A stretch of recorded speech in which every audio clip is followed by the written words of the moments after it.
Assalamualaikum. Waalaikumsalam. Batanya Stek, Pak? Iya. Apa kok iku rumah Mak Datuk Perpati ya? Iya, betul. Beliau ada? Kamu sendiri? Kebetulan.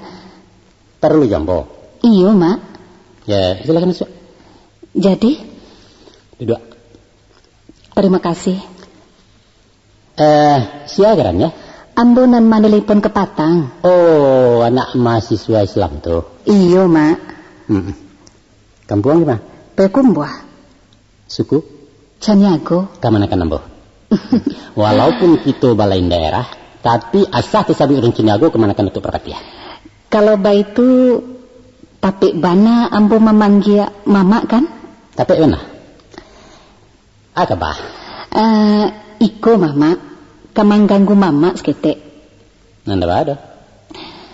Lah boleh ambo menyampaikan mukasih, Mak? Silakan.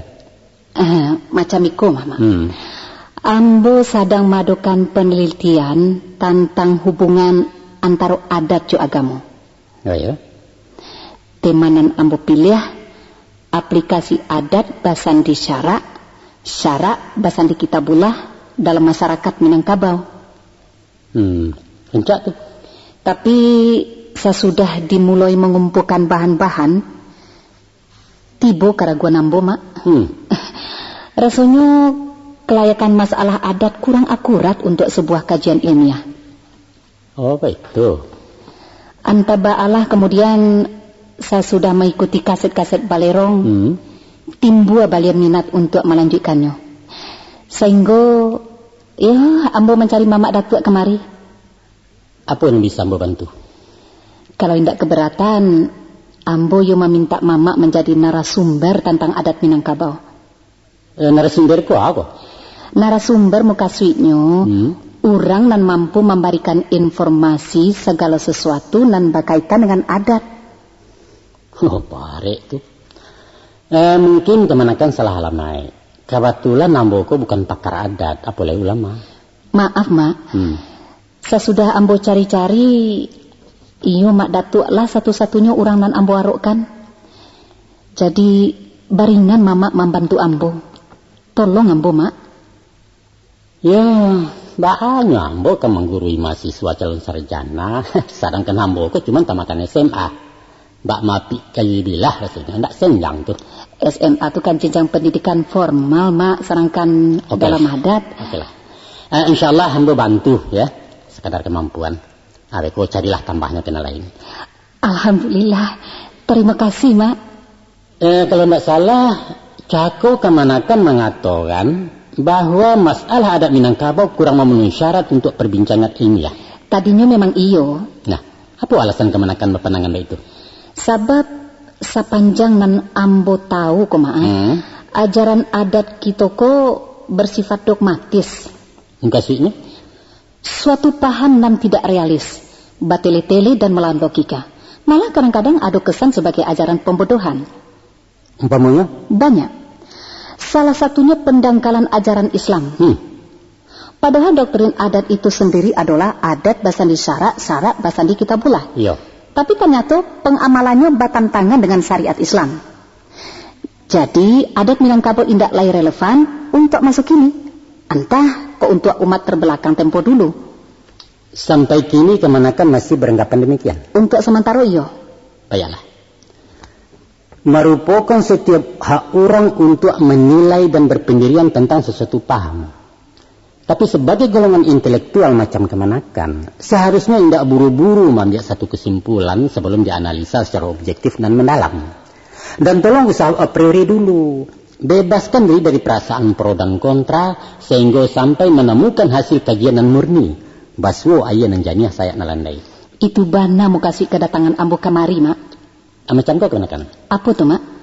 Dengan memperbincangkan adat, kita lah berhadapan dengan satu lingkaran yang sangat luas dan kompleks. Karena adat itu sendiri mencakup seluruh aspek kehidupan manusia Minangkabau. Untuk itu, Barangkali kita harus membatasi pembicaraan sekitar materi dan kemanakan butuhkan saja. Setuju. Sesuai dengan bidang ilmu nan Ambo dalami saat koma. Ya. Ambo ingin mendapatkan jawaban tentang peranan adat dalam islamisasi di Tanah Minang. Nah, Ambo mulai dari adat Basandi Syarak Basandi Kitabullah. Silakan. Simpel saja, Mak. Adat itu apa artinya? Peraturan. Sandi? Landasan. Nah, kalau syarak? Kumpulan hukum-hukum Islam. Kalau Kitabullah? Kitabullah yaitu kitab-kitab Allah yang diturunkan kepada rasul-rasul tertentu. Bukannya hanya Al-Quran kan, Mak? Bukan. Nah, apa sebab dalam pengamalannya orang Minang tidak memakai Taurat dan diturunkan kepada Nabi Musa atau Zabur kepada Nabi Daud dan Injil kepada Isa? Bukankah itu suatu pengingkaran dari apa yang diakui? Secara redaksional mungkin, tapi tidak secara kontekstual. Coba minta keterangannya, Mak. Definisi adat Basandi Syarak Basandi Kitabullah ialah bahwa aturan-aturan adat Minangkabau takluk di bawah syariat Islam dan dibawa oleh Muhammad. Kalau baik itu tidak sesuai antara lafaz dan makna. Ajarannya mengatakan Kitabullah, sedangkan pengamalannya cuma Quran. Sebagai mahasiswa Islam, kemanakan pasti tahu bahwa 3 kitab terdahululah disarikan dalam Quran. Maka Kitabullah yang dimungkasi risiko tak lain adalah Quran itu sendiri. Itu menurut awak, tapi secara argumentasi alasan Mama Indah bisa diterima. Oke, Ambo paham. Lupa kemenakan. Apa tuh, Mak? Bahwa dalam menafsirkan suatu ayat bukan hanya mengandalkan ilmu balaghah, tapi juga asbabun nuzul, sabab-sabab turunnya ayat. Begitu juga halnya dengan pepatah petiti sebagai ayat-ayatnya ada. Nah, mari kita tinjau historis adat Basandi Syarak Basandi Kitabullah. Pada awal adat Basandi Syarak Basandi Kitabullah dideklarasikan di Bukit Marapalam tahun 1833 oleh ampek komponen masyarakat Minangkabau, yaitu golongan adat yang diwakili kerabat kerajaan Paguruyuang, golongan cendekiawan diwakili politisi padri, golongan paripaga oleh para panglima anak buah harimau nan salapan, dan golongan agamo dari si antero Tanah Minang. Nah, dari pihak orang agama indak surang pun hadir nan namanya pastor, pendeta, uskup atau rabi selain hanya ulama-ulama Islam. Sebab waktu itu orang Minangkabau tidak mengenal Kristen dan Yahudi. Paham? Kalau itu, mangga kok indak dikatakan saja adat Basandi Quran? Kan beres. Itulah hinyo Minangkabau kemanakan. Sastra Minang itu unik dan ruwet sebagaimana juga karakter manusianya. Apa kira-kira kemanakan? Masalah pengertian Kitabullah jadilah dulu. Kini kita beralih kepada kata sandi. Tadi Mak Datuk mengatakan bahasanya sandi itu landasan. Betul. Nah, tolong dipajale keterangannya. Baik. Untuk menjaga kondisi bangunan rumah gadang, maka di setiap tapak tiang-tiangnya dipasang batu minyak, nandata dan karet supaya tagaknya rumah menjadi mantap. Artinya rumah diumpamakan adat dan sandi dimisalkan Islam. Yo. Nan dulu adat juga kamu. Dulu adat. Bakok begitu. Nah, Islam baru masuk ke Tanah Minang pada awal abad ke-12 Masehi. Sedangkan di abad ke-3 Masehi masyarakat Minangkabau lah tersusun rapi dengan adat istiadatnya. Iko satu bukti kalau jalan pikiran orang Minang itu tidak logis. Mana mungkin dahulu bangunan dari pondasi itu kan mustahil, Mak. Apa nan mustahil bagi orang lain menjadi mungkin di Minangkabau? Bakok bantu tuh, Mak. Kalau proses pembangunan rumah gedung memang dahulu pondasi dari bangunan. Tapi arsitektur rumah gadang membuatnya tabalia. Yaitu wakatu maraki pakayu nalah tagak di posisinya masing-masing. Maka tunggak-tunggaknya sangannya digantung tidak menyentuh tanah. Barulah sesudah sempurna tagak karang ke rumah disusulkan batu picak sebagai pondasi. Di mana tak indah logisnya? Katanya Mama Stek. Oh, baik itu. Ayo betul.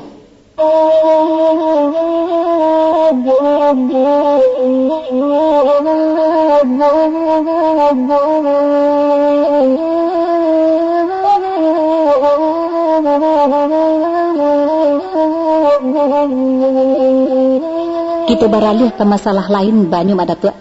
Masalah apa lah? Kalaulah adat Basandi Syarak Basandi Kitabullah itu diamalkan, maka berjalanlah syariat Islam di tengah-tengah masyarakat Minangkabau. Iya. Tapi ternyata orang awak indak konsisten bapendirian. Orang Minang alun memaluk Islam sajaro kaafah. Masih sakarek-sakarek nan mana cocok je salero. Tapi kok rasuka pai demutakan. Coba dia contoh. Papatah nan mengatakan, titi biasa lapuk janji biasa mukiah. Apa itu indak melawan hukum Islam nan mewajibkan menepati janji? Kok malah orang Minang membiasakan barang nan dilarang? Itu namanya kan engkar. Karaja orang fasik. Salah kaprah. Tapi secara terang-terangan papatah itu melegalkan orang memungkiri janji kan, Mak? Itu bukan pembenaran, Pia, tapi peringatan. Seolah-olah pepatah itu mengatakan, awas kalau kamu barang, pareso dulu jembatannya. Bahasa bab dia itu, dek memang jembatan itu biasa lapuk. Usahkan jembatan batang karambi, ya jembatan basi pun bisa pakai. Betul. Atau hati-hati kalau berjanji. Kau tidak bisa menepati janji, lebih baik usah berjanji. Sebab cenderung bana manusiaku memungkiri janji. Sampai Nabi Adam pun mungkir janji untuk tidak memakan buah hudi.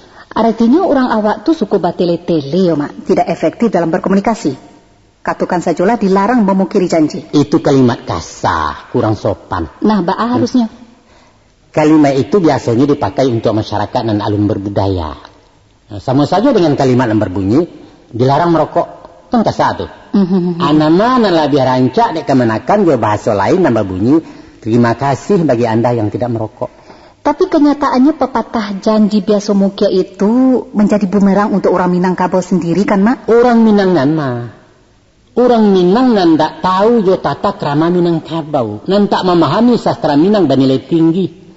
Dengan membiasakan berkomunikasi dengan bahasa-bahasa bersayap macam tadi, mendidik orang Minang menjadi arif, tanggap, berbudi luhur dan capek menangkap aspirasi orang lain. Apa ndak ada kalimat nan lebih simple selain titi biasa lapuk jo janji biasa mukia tadi, Mak? Ada. Apa tuh? Ada pula pituah dan samu mengkasihnya. Yaitu ikara ditaguhi, janji ditepati. Ikara? Nah, ikara itu artinya ikrar, komitmen atau pengakuan. Itu mesti ditaguhi atau tidak dikhianati. Sedangkan janji wajib ditepati.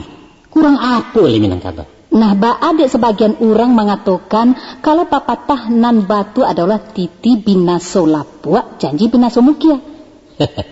Orang siswa menyusun pepatah itulah dipikirkan matang-matang. Jaleh sasarannya tinggi bahasanya dan dalam falsafahnya. Bukan asal jadi. Makanya kalau awak tidak mampu menerjemahkan, ijanlah lafadznya dirubah-rubah. Lafadzan asli yonan tadi, biaso, bukan binaso. Titi binaso lapuk, janji binaso mukia itu kalimat orang awam, bukan untuk orang nama pikir. Nyampang tabalik kupiah nomor 7, sedangkan kepala awak nomor 8, usah tengkurak ni tarah. Tapi tukar kupiah jenang gadang naknya sesuai di kapalo. Baik itu nan Minang. Ya, itu anda pia. Iya, ambola paham, Mak. Sebenapa mampu kini.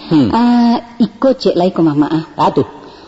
Urang bapa sambahan. Apa orang pesambahan? Urang menyambah orang itu kan namanya syirik kan, Mak? Angku datuk parpati disambah orang, apa ke mama ko Tuhan? Mako sajak dulu sampai bak kini orang Minangkabau tulah terlanjur syirik. Makanya para lu tobat masal, Mak, untuk membantu akidah. Alah, ada jo. Inggo itu dulu, Mak. Mengkasih menyambah di sikoko bukanlah menuhankan seseorang atau menghambakan diri. Bukan itu. Tapi sekedar kata-kata penghormatan. Seakan-akan merajokan lawan mengecek sehingga beliau disambah. Itu namanya basa-basi. Ya enggak? Di akhir surah orang dulu biasa menulis kalimat macam itu. Sembah sujud dari Ananda. Apa itu dianggap mentuhan karanggae? Apapun alasan mama, kata-kata menyembah itu salah.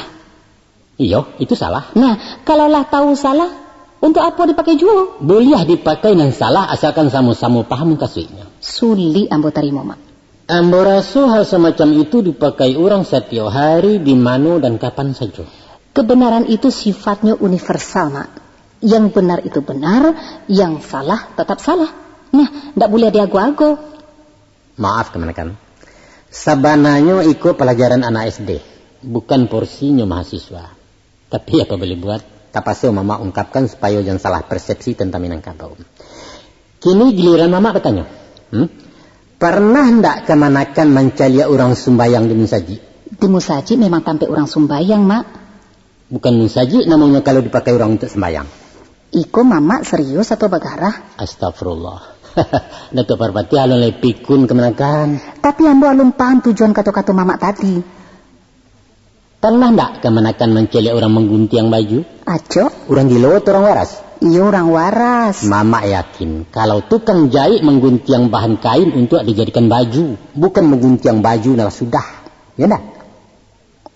Batua juo, Mak. Bukan batua juo, tapi sabana batua. Nah, adapun kata-kata memasak nasi, membuat tapuang, membuka lapau sadonya kata-kata salah. Tapi dek sama-sama paham antara nama ngecek dan nama mendanga, apa yang salah menjadi batua. Umpama tadi orang sembayang mensaji, nan batua adalah salat. Sebab sembayang artinya menyembah hyang, artinya dewa. Kau nak salat mensaji, kau nak sembayang pakai kelenteng. Lah, paham ambo kini, Mak. Lah mengerti bana ambo kini tu. Kato-kato 1001 menyatakan jumlah sangat banyak. Yo. Padahal barangkali tidak sampai 10 kan mantu tu Mak. 1001 masalah nak dipikirkan. Oleh sebab itu, tunggu dulu menilai Minang itu kuno, tidak relevan, batele-tele dan lain sebagainya sebelum dia pelajari bana bahasa Minang yang syarik dengan misteri dan teka-teki. Sabana malu ambo jadinya, Mak. Ambo tata ruang di batu ketek. Dek batu ketek mengkonya mana ruang? Aku di batu gadang talan tuang namun. Tapi kalau orang bijak, tidak mungkin tata ruang 2 kali di Karikenan Cako. Kok kata tata ruang 2 di batu lain pula.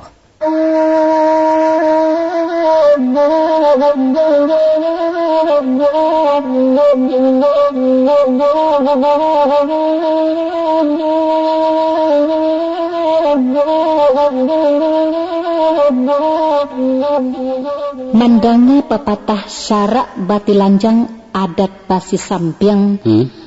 Ada kesan seolah-olah adat itu lebih sopan dari agama. Atau boleh juga dikatakan semacam pelecehan dan merendahkan Islam. Nah, komentar Mama? Itu hanya sebagai gambaran perbedaan karakter antara adat dan Islam. Bahwa seluruh pesan syarak itu disampaikan dengan bahasa lugas, tegas, transparan. Indah ada yang tersembunyi atau ditutupi.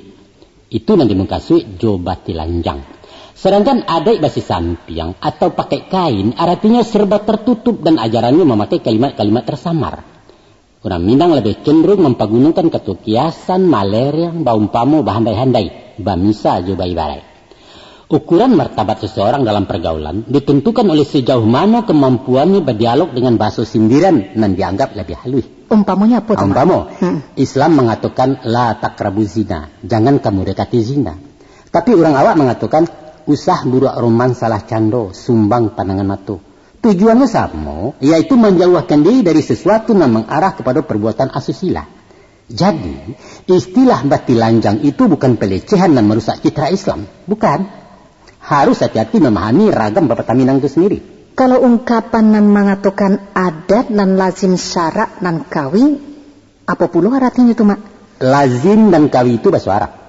Lazim artinya biasa dan kawi maknanya kuat. Mengkasihnya atau? Mengkasihnya Niko. Bahwa pesan-pesan itu larut dalam sikap perbuatan yang dilakukan berulang-ulang atau dilazimkan. Sedangkan peran agama memperkuat. Dalam arti menjadi motivasi dalam kelaziman adat. Di sikau nampak persenyawaan dua ajaran bumi dan langit. Atau hukum-hukum produk hasil upaya manusia dan hukum-hukum yang datang dari Allah. Kalau baik itu posisi syarak di belakang adat. Bahwa agama hanya zat warna saja dari pelaku adat. Syarak aktif menseleksi setiap tindak tanduk adat. Sesuatu yang tadinya lazim di masyarakat, kemudian ternyata bertentangan dengan Islam, maka ini ditolak. Mesti ditinggalkan. Atau lebih tegas dikatakan oleh pepatah lain, yaitu syarak mengatur, adat memakai. Apa yang dikehendaki Islam untuk kemaslahatan umat harus diundangkan oleh adat. Dibuat peraturan-peraturan baru dan menyampaikan misi Islam. Umpamanya, Mak? Umpama. Lahirnya adat berkesenian dan menama salawat dulang. Yaitu membaca salawat Nabi dalam lagu berirama Minang dengan mempergunakan dulang atau talam sebagai alat instrumennya. Apa itu juga kesenian badikia. Dikia itu berasal dari kata zikir. Berzikir atau badikia dalam dialek Minangkabau. Sebaliknya, kesenian berbau judi yang diharamkan, indak lagi dipakai dah. Dulu ada namanya babi biak, yaitu lomba basiluri pidiak menembak ayam yang dipawikan di satu tiang di tanah lapang. Inilah dilarang tuh. Bakut dilarang, Mak. Pertama, menyiksa binatang dan dagingnya haram karena mati tanpa didabiah. Yang kedua, perbuatan bataruah dan nyatu-nyatu sipeknya judi dan diharamkan. Baik itu juga halnya dengan madu ayam, badadu, dan minum tua. Kalau baik itu, apa sebab indak dilarang permainan pacu kudo yang menjadi sarana perjudian? Balomba pacu kudo itu tidak perlu dilarang. Sebab hukumnya mubah saja. Tidak ada sanksi hukumnya.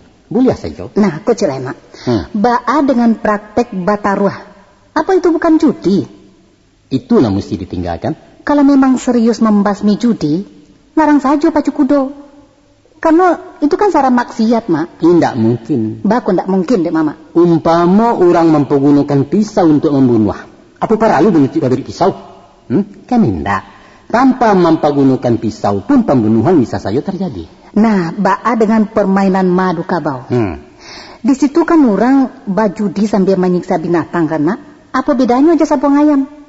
Itu perbuatan menyimpang dan mesti diluruskan. Sampai hari ko orang masih saja madu kabau nampak dembo. Ba'a mako indak lurih-lurih juga. Itu wewenang nenek mama dan pemerintah setempat. Dan itu di luar konteks pembicaraan kita. Mama ijan lari dari kenyataan. Bagaimanapun, madu kabau itu diadukan sekali dalam seminggu di tempat resmi. Apa itu bukan lelaziman? Sedangkan kata mama tadi, adat nan lazim, syarak nan kawi. Macam kau kemenakan? Ba'a tuh, Mak. Proses islamisasi di Minangkabau masih berjalan dan tetap akan berjalan. Kalaupun basujo praktek-praktek yang menyimpang dari ajaran Islam, itulah bangkalai yang mesti kita sudahkan. Berjalan tentu tidak selangkah sampai memanjuang tidak sepakuat putih. InsyaAllah doktrin adat basani syarat-syarat basani kitabullah atau adat na lazim syarat nangkawi tidak hanya sebagai retorika tanpa makna, tapi diaplikasikan dalam setiap perilaku orang Minangkabau. Ya, tergantung kepada kemauan dan kemampuan kita bersama. Kami tunggu, Mak. Bukan hanya menunggu dan usah bahkan kami. Setiap komponen dalam masyarakat wajib berperan aktif dalam menegakkan amar ma'ruf nahi mungkar, termasuk kemenakan-kemenakan mahasiswa sebagai generasi penerus Minangkabau.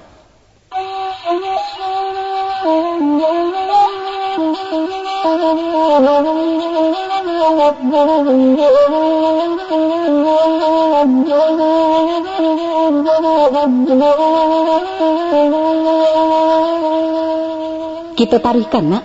Rancak. Kalau memang orang Minang konsekuen dengan meletakkan Islam di landasan adat, seharusnya pewarisan haratu kepada anak, bukan ke kemanakan, sesuai dengan faraid. Ambo rasa itu bukan hanya sekadar proses, Mak, tapi sebuah kecerobohan pemangku adat dan alim ulama Minangkabau, nan dengan sadar membelakangi hukum Islam nan sudah baku. Bukan itu kan, Mak? Bukan. Apa dalil Mak Datuk mengatakan bukan? Bukan dalih, tapi dalil. Itu realita, Mak. Realita yang salah cara memandang. Keterangannya? Adalah salah besar mengatakan adatlah membelakangi hukum Islam. Faraidlah diberlakukan sejak dulu sesuai dengan jenis harta yang dikategorikan agama. Adapun harta yang diwariskan kepada kemenakan itu adalah harta pusaka tinggi, milik komunal, milik orang banyak. Sedangkan harta pribadi diwariskan kepada anak dengan ketentuan 2/3 untuk anak laki-laki dan 1/3 untuk anak padusi. Apa leh? Penalaran menyimpulkan bahwa pada awalnya nan menaruku atau membuka ladang ulayat adalah orang laki-laki. Taruhlah. Milik pribadi kan, Mak? Iya. Nah, mangko disimpangkan pewarisannya? Itu terjadinya di zaman antah barantah sebelum Islam masuk ke Minangkabau. Ba'a dengan taruko sesudah Islam. Itu konsensus yang sifatnya hibah kepada kemenakan. Dengan ketentuan harus diwariskan ke bawah menurut jalur keibuan. Itu nan salah. Apa hibah tidak boleh dalam Islam? Tidak boleh kalau dipasukan. Siapa masuk? Adat dan masuk. Tidak ada keterpaksaan. Dan ada hanyalah kepatuhan kepada hukum adat yang disepakati. Dan pemberian itu ikhlas. Mama berani memastikan niat nenek moyang itu ikhlas? Sedangkan Mak Datuk Pak Patia indah hidup di zaman itu kan? Ada indikasi dan isyarat yang bisa dijadikan bukti. Apa tuh? Tidak pernah anak memprotes kebijakan bapaknya. Sadanya berjalan lancar, wajar, dan langgang. Artinya orang Minangkabau lah sekongkol dengan sebuah kezaliman. Dina letaknya adat pasal di syarak bahasa di kitabullah tuh, Mak? Usul fikih mengatakan ar-rida syaidul ahkam. Rida itu raja hukum. Ambo indak melihat kepastian antara rela dan rapaso. Serba indak jaleh. Dan itu namanya subhat. Sedangkan harta subhat dikategorikan haram. Lantas kalau haram ke dikamakan harta pusaka tinggi itu, apa perlu dibagi-bagikan ke orang transmigrasi? Terserah. Daripada memakan barang haram. Untuk kemanakan ketahui, dari generasi ke generasi keberadaan harta pusaka tinggi itulah dikaji ulang dek para ulama Minangkabau. Terakhir dilaksanakan seminar di Batu Sangka pada tahun 1968 dan dihadiri pakar-pakar hukum dan ulama-ulama, antara lain Profesor Mr. Hazairin dan Buya Hamka. Hasilnya tetap menghalalkan pusaka tinggi. Artinya balia-balia itu berani menghalalkan sesuatu nan subhat. Bukan harta subhat, tapi harta musabalah. Apa itu musabalah? Musabalah artinya harta sabil, yaitu kepemilikan secara kolektif semacam harta kaum di Minangkabau. Tapi apakah seluruh ulama Minangkabau lah sepakat menghukumkan status harta pusaka tinggi dengan musabalah? Memang dulu pernah terjadi polemik hukum antara dua kubu dan membela pendirian subhat dan musabalah. Akhirnya, Mak? Akhirnya ya seperti yang kita dapati kini kok, hukumnya tetap dihalalkan. Bisa ndak Mama menggambarkan proses perdebatan tuh? Aku cerita ringkasnya. Lah, ada Mak. Guru besar di Masjidil Haram kelahiran Minangkabau bernama Syekh Ahmad Khatib menghukumkan subhat. Sehingga sewaktu malapehkan kerinduan ke tanah leluhur, beliau caliak saja ranah Minang dari jendela kapal di Teluk Baida. Beliau tidak turun sebab haram memijakkan bumi Minangkabau dan menurut beliau tanah subhat. Baik itu istiqomahnya ulama Gadang itu berpendirian. Lantas seluruh ulama waktu itu mengikuti pendirian Syekh Ahmad Khatib tuh? Tidak. Murid utamanya dan bernama Dr. Karim Amarullah, terkenal dengan inyak DR, ayahandanya Buya Hamka, bapak napek lain. Beliau menghukumkan harta pusaka tinggi dengan status musabalah, artinya tanah sabil. Jadi murid melawan guru memang? Iya. Ndak kualat tuh, Mak? Ndak ada istilah kualat di Minangkabau. Buliah melawan guru je pituah melawan mamak je kebenaran. Artinya menyanggah dengan argumentasi. Buliah. Kalau begitu, ambo buliah melawan Datuk Parpatiah? Dari tadi lah melawan panjang. Kalau di Jawa kalian ko lah mati sabalah dek kualat ko. Syukurlah ambo dilahirkan di Minangkabau, Mak. Aku dalilnya der. Apa tuh, Mak? Ada sebidang tanah di Madinah dan berasal dari pampasan perang milik Umar bin Khattab. Sahabat Nabi itu menghibahkannya ke masyarakat negeri Khaybar untuk dimiliki secara kolektif. Sampai kini keberadaan tanah itu masih utuh sesuai dengan wasiat dan punya dahulunya. Itulah yang disebut dengan harta musabalah. Dan kianlah dikiaskan harta pusaka tinggi di Minangkabau. Tentu balang pendapat ulama di Minangkabau kok, Mak? Enggak. Perdebatan panjang itu dimenangkan oleh Inya DR, kemudian pendapat beliau disokong hampir seluruh ulama Minangkabau sampai kini. Kalau ambo, iya sependapat Syekh Ahmad Khatib tuh, Mak. Boleh-boleh saja. Tapi ijma ulama adalah satu di antara ampek sandaran hukum di samping Quran, hadis dan qiyas. Kemenakan pasti tahu itu. Islam melarang umatnya taklid. Ya. Dan agama bukan milik alim ulama. Tapi hadis takkan pernah turun lagi untuk mematahkan putusan ulama Minangkabau. Kecuali ada ijma baru.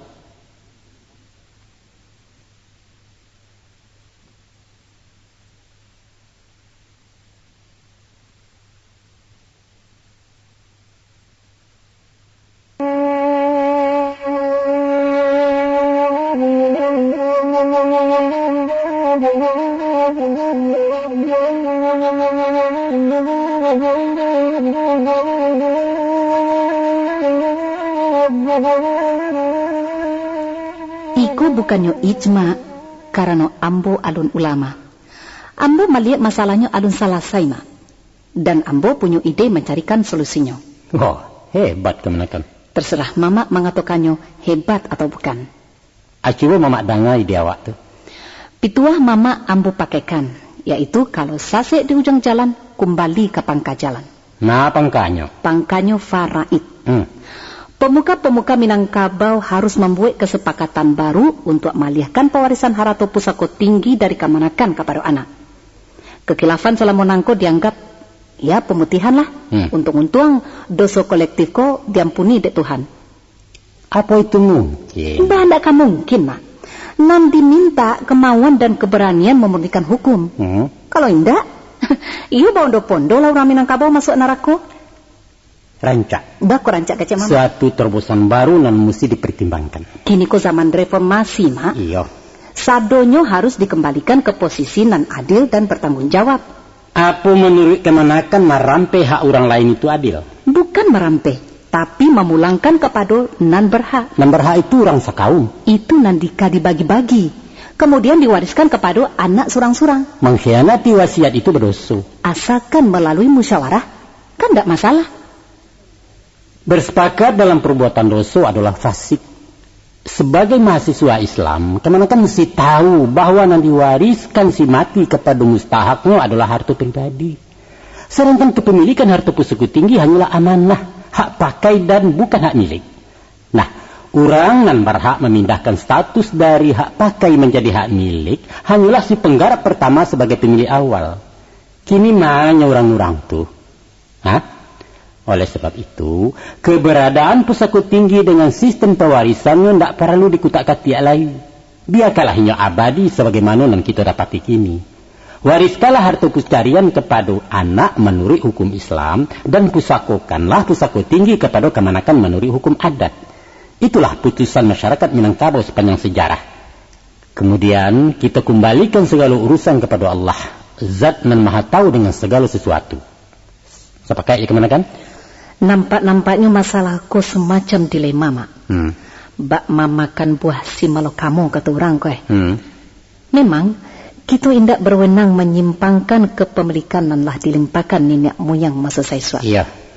Kini ambo sabana paham kasih mama dan ambo setuju sangat. Ada patah lama mengatakan. Apa tu, Mak? Kalau takut dihantu jangan lari ke kubur. Kok takut juga kata-kata usah lalu di penjemuran. Apa pula makasudnya tu, Mak? Usah mencari barang nan elok melalui jalanan buruk. Malah akan memperparah penyakit. Kalau menurut usul fikih, menghindarkan kemudaratan lebih diutamakan dari mencapai kemungkaran. Nah, kan ya itulah. Adat sairi yang jauh kamu. Itulah inti sarinya adat pesani syarat pesani kitabullah. Terima kasih, Mak. Kini pandangan ambo mulai berubah ke Minangkabau.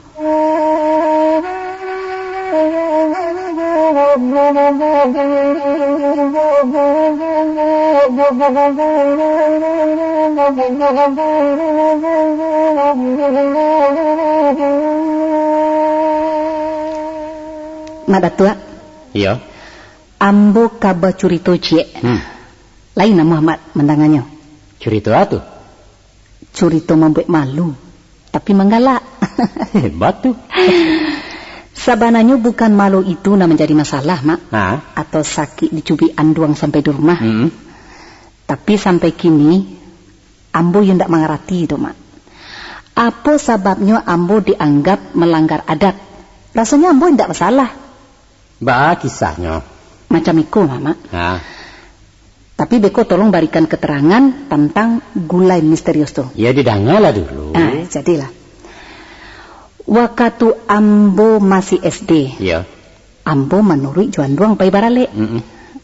Sesudah bersalam-salam dek mama ku namanya. Iya. Kami makan. Iya. Hidangannya cara makan beradat. Jambanyo tahulah mak, sepanjang rumah. Iya. Gulainya macam ragam. Sambaran ketik-ketik itu sebalik hidangan. Bisa mak bayangkan tuh nan agak kasar-kasar ke. Letak di tengah-tengah. Tengah ya. Tapi ada beberapa buah raju gulai. Tak letak paling di tengah. Itu namanya kapalo jamba. Oh, kapalo jamba ya. Itu sarupuanu ke mama goreng ikan saiko bule. Yo. Tuko randang sagadang pimpuruang. Yo. Tuko ayam sabalah gadang tuang. Yo. Kan dek rasuka lama rasul dia mak gua. Mancaliak lawak batabua bawang tu mak ambo cokok lah punggung ikan kali kapalo jamba tadi itu dia mama. Capek tangan ambo di toko dia doang. Dek orang habis maduk sebalik galak bagumam. Onde mak iu mana ndak tanggung malunya mboro mak. Malu ya. Menjadi tontonan orang banyak bayanglah dek mak. Iya. Sainggo nasi sapiriang tu ambo tinggalkan pai keluar. Iya mah pulu barang talarang tu kemanakan kaca. Untung lagi sedang anak-anak. Akulah segadang kini ku pasti kada masalah. Apa salah ambo, Mak? Salah kemanakan namanya mama cah buek. Muka suiknya? Malangga etika nan sangat dijunjung tinggi di tanah Baradeka. Nan menjadi persoalan kini bukannya substansi hukumnya, Mak, tapi latar belakang dari suatu simbol adat. Apa bana makna kapalo jambanan dianggap sakral bagi masyarakat Minangkabau? Indak bertanya pakaian duang apa sebab ndak boleh. Usahakan bertanya lai. Sepanjang jalan pinggang ambo ku abih kena cubi. Di rumah indak lo tanya. Bertanya lai ke mama. Malah bertambahkan berang ambo le mak. Bertanya lo ke papa. Jawabnya lain kali jangan pai-pai jo barale. Bertanya pula ke om. Katanya indak boleh di sintu-sintu kapalo jambatu. Cilaku awak. Mama dapat malu kalau kamanakannya kurang ajar di rumah orang. Waktu ambo tanyukan kurang ajar baa. Beliau malah mariak kadang. Indak boleh bapantang dalam adai. Indak boleh. Atau ambo tanyukan sebabnya. Pendeknya indak boleh katanya. Jadi sekadar indak boleh saja. Ada datuk pengulu indak bertanya. Lai. Tapi sampai kini alun ado jawaban yang memuaskan. Ambo berpikir surang, Mak. Iya. Kalau memang indak kadin makan, ya simpan saja di belakang. Iko indak, orang dipersilakan makan. Tapi gulainya indak boleh di situ. Itu kan bolok-olok namanya. Itu kan ria. Sedangkan ria berdoso. Indak begitu, Mak. Apa saja keterangan beliau-beliau nan pernah kemanakan terikmu? Pokoknya sekadar indak boleh. Ndak boleh. Waktu ambo sasakan alasannya, ya malah beliau emosi. Kok ndak kabar ada?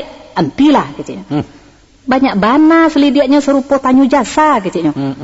Aduh jo nak menjawab, nan agak lunak Iyalah macam itu ada dari saisu. Amalkan sajalah kalau ndak kesalamai awak. Barangkali kok cara kemanakan batanyo tu kurang sopan gaknya ndak? Kurang sopan tak aju lah, Mak. Ambo rasa kalau tiok tanyo disikapi dengan enteng apalagi sinis, ya kami anak-anak muda kan akan antipati jadi Minangkabau. Jawaban yang kami butuhkan bukannya jawaban yang dogmatis, Mak, tapi argumen yang logis, yang wajar dan masuk akal. Kalau ambo katakan samba gadang tu sebagai cadangan, masuk akal enggak kira-kira? Cadangan tidak mesti dipatotonkan kan? Tanamo stok barang letaknya di gudang, bukan di etalase toko. Nak tahu juga maknanya. Tadi Mama kan berjanji untuk memberikan jawaban. Baiklah. Dari awal Mama katakan bahwa orang awak menyatakan sesuatu tidak secara terbuka. Tindak tembak tupai transparan belak-belakan. Tapi kalimatnya kata bersayap lakunya je simbol-simbol punya makna yang tersembunyi. Dikatakan orang juga itu adalah kata-kata klise. Carilah klise nak kata foto kowe. Kalau dicetak nan putih jadi hitam dan hitam jadi putih. Iya. Deinyo tasua itulah mangko ndak sada orang bisa mencari. Tapi nan tentang masalah kapalo jamba. Tentang masalah kapalo jamba tadi. Kalau dibaca nan tasure atau nan dicari ujungnya saja, memang akan timbul kesan sebagai memparago, membangga atau ria. Tapi pasti ndak itu mengkasuinya dipabuek doh. Karena Minangkabau menjunjung tinggi nilai-nilai moral. Sebenarnya ada 2-3 pesan yang ingin disampaikan dek lambang kepala jamba tadi. Apa sih pesan itu, Mak? Yang pertama, sesudah beberapa hari barale, datanglah saatnya mencancang samba gadang. Dihidangkan untuk dimakan, bukan lagi untuk dicalik-calik. Nah, di saat itu si Marapulai sudah menapik sinyal supaya mulai berbalanjo di rumah bini lah. Usaha mengamek-ngamek juga. Masuk jadi tontonan lah lewat. Kini saatnya berfungsi sebagai kepala rumah tangga pemberi nafkah. Itu cik tuh. Kalau hanya untuk menginformasikan itu, ya minta saja lah jale-jale. Kan tak parah lu main sindi-sindi segala macam gitu. Sultan, ma biti belanjo, itu? Kasar ya, Mak. Bukan sekadar kasar, ya. Tapi bisa-bisa ndak pulang minantu bisa pergi. Sedangkan minantu baru tuh jadi pamenan ya, Mak. Tapi ada uniknya pula. Tuh, Mak. dia giah pitih belanjo de menentu gue. Asimi tuo ko pura-pura wawasu. Pulo de gindo gue macam-macam se. Padahal beliau dari Cakul menanti-nanti kalare. Baso nak mudo kininya mak ogah tapi butuh. Iya, itulah nan orang awak. Dan sinan pulo lah latak seninya cangkah kait bepabisan. Itu yang pertama tu. Tafsiran lain dari Kepala Jamba yaitu gulai-gulai gadang tadi letaknya bajaraan, ditonton alun dimakan ledah. Itu diumpamakan kepada anak daru jumara pulai. Nan sehari barale itu dipandang-pandang dan saling memandang. Jadi tidak sembarang talata sekiranya dia mak. Dan alun untuk dimakan ledah. Iya. Artinya bersabar dulu sementara. Walaupun halal menurut syarat, tapi alun boleh dimanga-manga ledah. Tunggulah kan kesusutan juga kalau makan dekok. Apa mbak menakan kesusutan? Iya. Baik tu aluinya mainnya ya mama itulah etika, itulah tata krama menunjukkan orang babudi. Setiap sesuatu itu ada aturan main dan mesti dipatuhi. Iya, paham ambo mak. Ya, kalau tahu jauh masuk kepada Jamba, barulah awak menjadi anak Minang.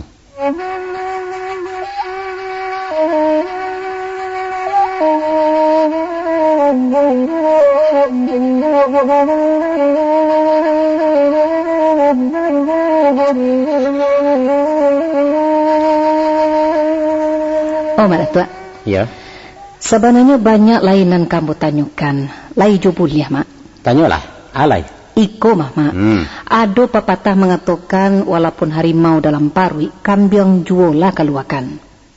Atau balai? Balain di dalam, balain di luar. Atau tidak satu kata dengan perbuatan. Bukankah itu namanya munafik? Bukan. Dan dibungkasi je pepatah tadi ialah bagaimanapun manggal lagaknya rasa dendam kepada seseorang, usah membayang di perumahan. Tatap ramah, seakan-akan tidak ada persoalan. Tapi kan tidak sinkron lah hijau batin, Mak.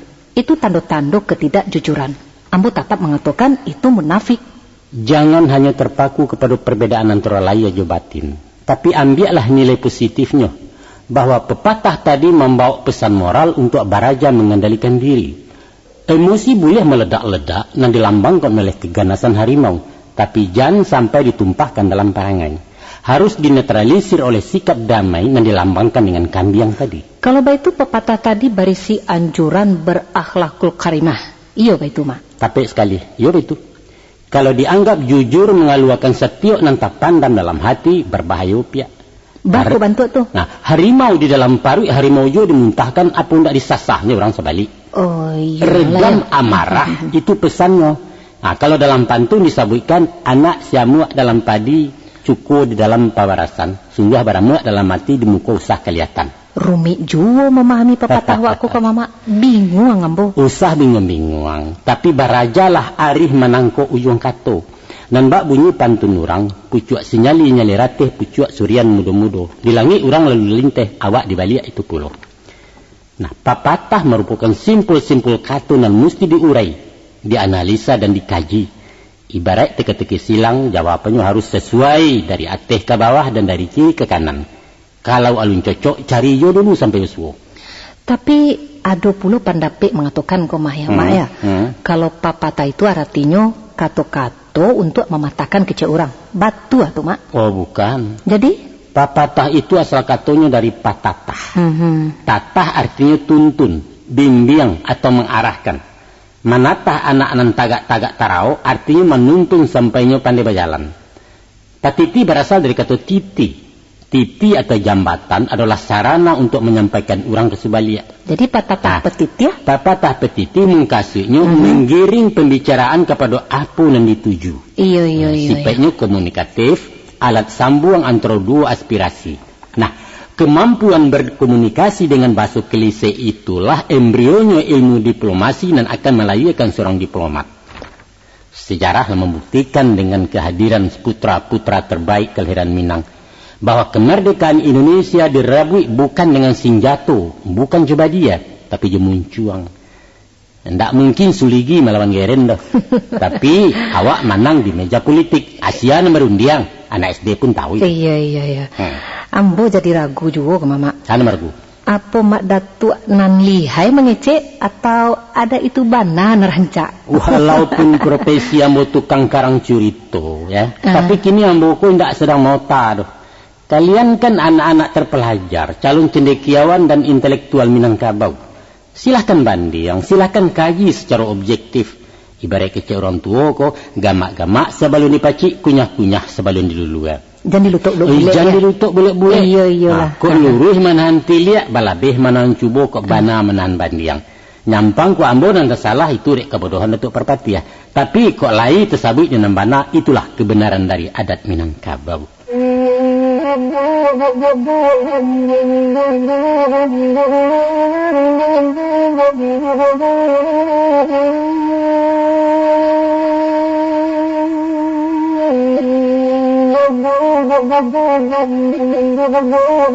Dunia peradaban di barat maupun di timur dari Saisuk sampai kini memakai sistem kekerabatan patrilineal. Iya. Artinya menghitung garis keturunan dari nasab kebapaan. Betul. Hanya etnis Minangkabau dan beberapa suku bangsa terbelakang saja nan menganut sistem matrilineal atau keturunan melalui jalur keibuan. Betul kan, Mak? Betul. Artinya peradaban Minangkabau lebih rendah dari orang lain.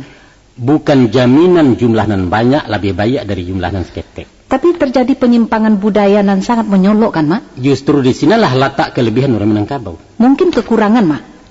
Sebenarnya sistem kekerabatan matrilineal dianggap sebagai budaya tertua di dunia. Secara alamiah, seorang anak lebih dekat dan akrab dengan ibunya daripada je bapak. Betul. Sejak zaman manusia gua sampai di era global kini nangko, peran ibu lebih dominan mengawal si anak sampai dewasa dibanding sang bapak. Jadi, kebudayaan Minangkabau lebih murni dan natural. Kalau itu kultur orang Minangkabau itu statis. Tidak pernah beranjak dari titik awal. Sedangkan oranglah bergerak maju. Apa itu salah? Tidak salah, tapi menyalahi peradaban. Apa dengan basuku kepada ibu menyebabkan orang Minangkabau itu dianggap tidak beradab dan terisolir dari dunia pergaulan? Buktinya indah kan? Memang indah. Nah, untuk apa dipersoalkan? Tapi kan menyimpang dari ajaran Islam. Tolong tunjukkan satu dalil bahwa matrilineal itu haram. Bukan persoalan halal atau haram, Mak, tapi martabat manusia.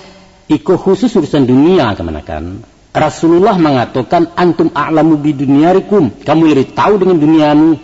Artinya manusia dibebaskan membuat apa saja yang menurut mereka elok, selama tidak bertentangan dengan syariat. Tapi Islam mengisyaratkan memakai sistem patrilineal. Buktinya? Manusia dikatakan Bani Adam, keturunan dari Adam. Kalau kemanakan ambo katakan keturunan Siti Hawa, tersinggung enggak?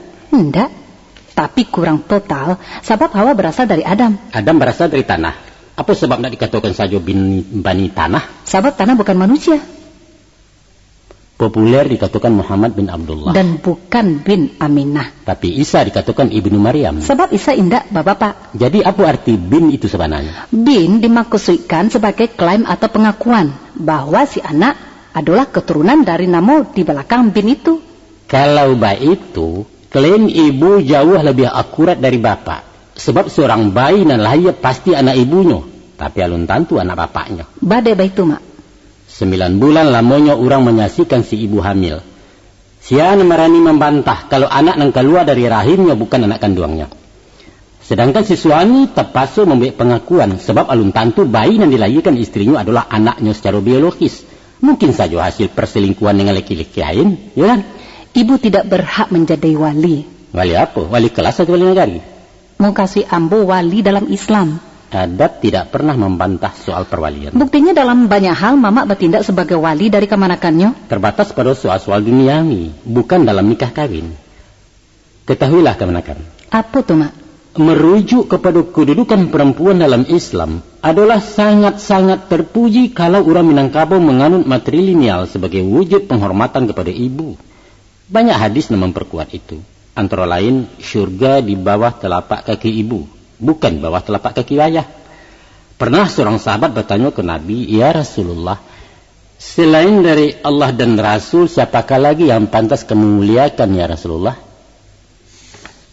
Spontan Nabi menjawab, "Ummuka, ibumu." Lantas orang itu bertanya sekali lagi.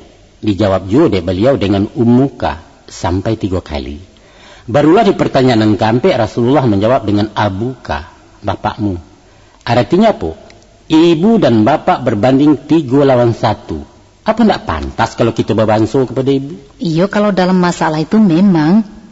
Iko argumen ambo secara matematika. Lah, kalaulah diumpamakan hubungan suami istri itu sebagai perkongsian tani, maka hak istri jauh lebih gadang dari suami. Nah, coba hitung. Bibit banyak sama banyak. Paham kan kemana kan ke Ambo? Paham. Nah, sudah itu sawah punya si istri, yaitu rahim. Dan menggarap sampai panen juga istri. Artinya si jabang bayi digadangkan dalam kandungan sampai dilahirkan. Betul. Nah, dalam babagi hasil, pastilah padi si istri 3 kali padi si suami. Itu baru adil. Tapi nama masuk pupuk dari luar kan pihak suami kan, Mak? Betul. Asal jangan lupa bahwa indak ada ibu hamil dan keguguran karena indak dapat nafkah dari suaminya. Bagati. Memang iyo.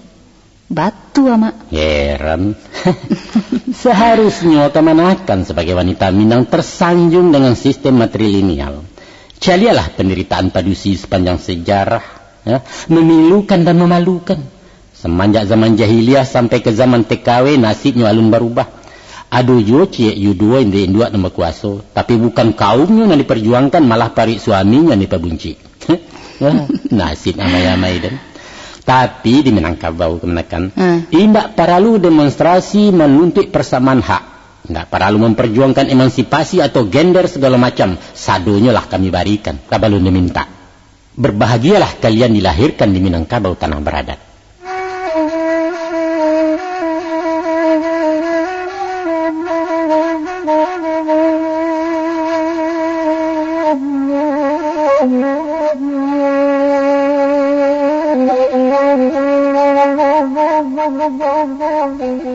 Lah boleh kita lanjutkan, Mak? Silakan. Ada satu pepatah yang sangat kontroversial. Apa? Hampir ada orang menafsirkan sebagai gambaran orang ciluah, orang licik, curang, pengkhianat, dan macam-macam. Katanya, ikulah pepatah nan mesti dibuang. Bahkan ada nan menyebutnya itu bukan pepatah, tapi kata-kata preman. Apa awalnya? Yaitu, taimpi nak di atas, tak kurang nak di luar. Oh itu. Memang banyak yang menilainya negatif. Nan parahnya, ada yang memandangnya pepatah itu lukisan dari watak orang awak dan memang serupa itu. Galia. Baan dan sabananya, Mak. Terjadi satu kekeliruan interpretasi dan fatal akibat orang membaca secara harfiah. Sehingga basualah sosok yang bertolak belakang dengan pesan yang dikandungnya. Sayang sekali. Itulah akibatnya kalau hanya membaca nan tasure, meliek nan nampak, maresek nan terasa. Kata Mama tadi indak boleh meliek nan nampak. Bukan tak boleh ya, tapi tunggu diyakini sebagai sesuatu nan ada. Tak salah tu, Mak. Ndak. Agak sulit ambo menangkuknya, Mak. Betul. Sebab siapapun tahu kalau nan dicalek itu adalah rupo, nan didanga adalah bunyi, dan nan diawai adalah raso. Rupo nan dicalek hanya sebatas pandangan mata lahir, bukan mata batin. Sedangkan alat pancaliak nan bernama mata indak salamunya jujur. Acuk pedutuh. Orang rabun barangkali itu, Mak. Bukan, malah pandangan orang buta lebih tarang dari pandangan orang nyalang. Sebab apa? Sebab mata batinnya difungsikan. Maaf, Mak. Ambo bantah penapik Mama bahara sonyo alat panca indera itu pembohong. Itu pelecehan terhadap ciptaan Allah. Justru di sinalah letak keagungan Tuhan. Panca indera hanya sekadar alat bantu. Sedangkan hasil rasa dari panca indera dikirim ke utak untuk dipereso dan diolah. Kemudian diturunkan balik ke hati untuk dipahami. Itulah yang dinamakan rasa dibawa naik, pareso dibawa turun. Ambo yang ingin bukti, Mak. Pernah ke kemanakan tagak di tepi pantai di malam hari? Pernah. Menampak lampu kapal ijo-ijo di tengah lawi sedang menuju dermaga di dakek kemanakan tagak? Taruhlah. Tidak lama kemudian kapal mendakek dan merapik. Acuh jawab dengan jujur. Batu aku lampu kapal itu ijo-ijo macam nampak tadi. Tidak betul. Maku badutulah mata kemanakan. Oh. Nah tagaklah di antara dua rel dan membentang jauh. Kemudian layakkan pandang ke arah nun jauh di sana. Sasayik-sayik mata memandang. Maka nampaklah di ujung kedua rel basobok di satu titik dan menyatu menjadi satu. Tapi cuba jalani kemanakan. Sampai pun ke stasiun di tampe akhir penantian, ujuang rel indak menyatu dan takkan pernah bersatu selama ada lokomotif. Satu bukti kebohongan mato penangalaya. Bunyi tontong di tengah malam lebih lantang dari di siang hari, padahal volumenya tetap tidak berubah. Talingo acok bakicuah, nalaya acok tak jujur. Itulah sebabnya keluar rangkaian kato dek golongan kaum sufi. Katonya macam itu. Sesungguhnya yang ada ini tidak ada. Yang ada hanya sesuatu yang tiada. Waduh. Iyalah sapana Jawa tuh mama. Iyo nak tajangkau di utak ambo tuh doh. Aki tuh balik saja lah kepakai kaji ko mama. Makna papatahanan tadi itu ah. Iya. Sengaja memang mama sonsangkan dari ujuangnya nak jaleh benar urek pangkalnya. Tolong terjemahan dari taimpi nak di atas tak kurang nak di luar tuh mak. Jadi sebenarnya ungkapan itu bersifat merangsang spirit dalam memacu semangat merubah kondisi dari keterpurukan. Taimpi dalam konteks itu adalah gambaran situasi gawat darurat, dan kalau tanpa upaya jo usaha akan menjadikan keadaan lebih parah. Itu arti taimpi. Kemudian diikuti oleh kata-kata nak. Nah, alo mukaswinya itu. Mukaswinya adalah kemauan, pede dan punya nyali untuk merubah keadaan. Sedangkan arti diateh ialah posisi aman dan menguntungkan. Jadi kesimpulannya roh dari pepatah tadi tidak lain untuk membangkitkan energi batin dalam merubah nasib, diiringi dengan gerak usaha, kemudian berserah diri tawakal tu Allah. Kalau tak kurang nak di luar mak, sama saja. Tapi apa itu mungkin? Di mana tak nak mungkinnya? Bisa saja seorang tersangka yang seharusnya ditahan di lembaga pemasyarakatan dikanaikan tanah rumah. Statusnya tetap tahanan, namun ditahan di rumah sendiri jauh lebih lama dari di penjara. Ini tak kurang tapi di luar. Nah, upaya mencapai keringanan itulah yang menjadi sasaran pepatah yang dikatakan kontroversial tadi. Lai ranca mukasinya tu mak ya? Iya ranca. Bukan menganjurkan dan buru, bukan dialah orang sensar wasakan awak salamai, nak kalanya olah nan di bawah nan pokok awak dia teh hendak peduli nan tempi, bukan itu. Salamaikan diri, lantehkan angan, jalankan naka, ba'a kecara usahakan tanpa merugikan orang lain. Awak mendapat orang hendak kehilangan. Itulah prinsip ajaran moral Minangkabau. Kalau baitulah terjadi penyelewengan arti nan batulak belakang maya mak ya. Iya. Nambo tahu salamoko pepatah tadi seakan-akan pembenaran dari karakter orang awak nan curang, egois dan nak menang surang. Mungkin saja banyak orang awak berperilaku buruk macam tadi, tapi itu bukanlah karakter Minang secara kelompok. Dimanapun nan buruk pasti ada di antara nan elok, karena Tuhan menciptakan segala dua. Nan perlu hati-hati menerjemahkan pepatah, usah merusak barang elok karena ketidaktahuan awak.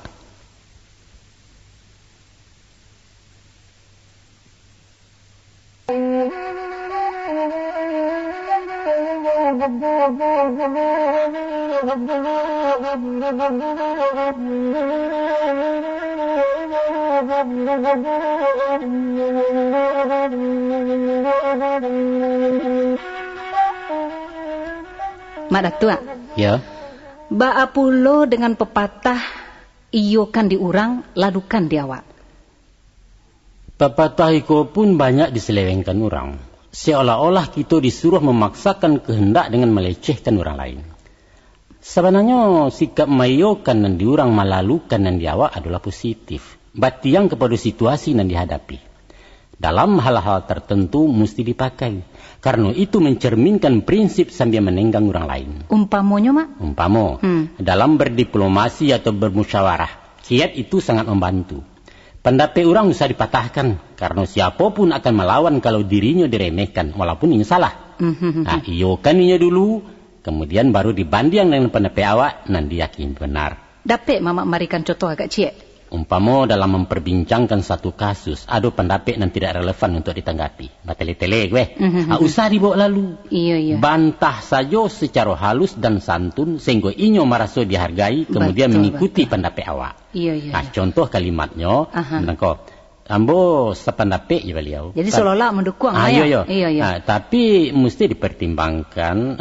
Lalu kan dewa sesuai dipertimbangkan. Tentu saja dengan argumentasi dan bisa diterima seluruh pihak sehingga forum berpihak ke awak dan membanding.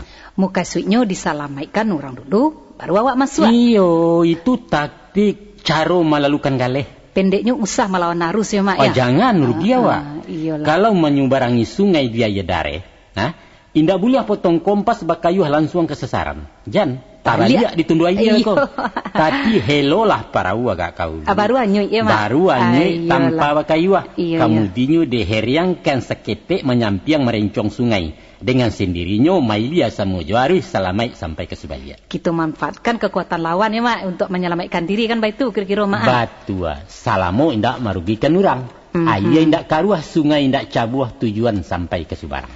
Aduh ambo ndak setuju mak. Apa tuh? Anggu anggak geleng namuah dalam nan 2,3. Alasan ndak setuju? Itu kan melambangkan kemunafikan mak. Di mungko setuju, di belakang menolak. Tadinya menolak, di belakang layu pulo. Abulak balik, itu kan ndak papan diri ya namanya tuh. Memang kadang-kadang ada ungkapan untuk menggambarkan sifat seseorang. Orang nan ragu-ragu, orang nan mudah merubah pendirian dek panakui lemah mental. Tapi ada kalanya disengaja karena tak pasu untuk membela diri. Dalam hal semacam itu, nilainya positif. Jadi sifatnya insidental, buliah saja. Tapi ambo tetap memandangnya sebagai pengkhianatan, mak. Antara pengkhianatan dan kejujuran ibarat dua sisi mata uang. Tergantung dari mana kita memandangnya. Orang Minangkabau menerima isi pelakat panjang dan merugikan. Sedangkan hatinya menolak tidak setuju. Itu tak paso dilakukan di bawah tekanan politik kolonial. Kok ditulak negari caya para pemimpin ditanggui kaparang tak mungkin lain. Di sinan tak pakainya papatah, angga geliang namuh dalam nanduo tengah tigo. Samo jo duduk bakisah tagak papaliang mayo mak. Saroman tapi tak samo. Bah mantun. Adapun duduk bakisah tagak papaliang sebagai perubahan sikap atau pendirian. Artinya tidak konsisten, tidak jujur dan tidak bisa dipercaya. Inyo bisa negatif bisa positif. Tergantung berubahnya dari maka kama.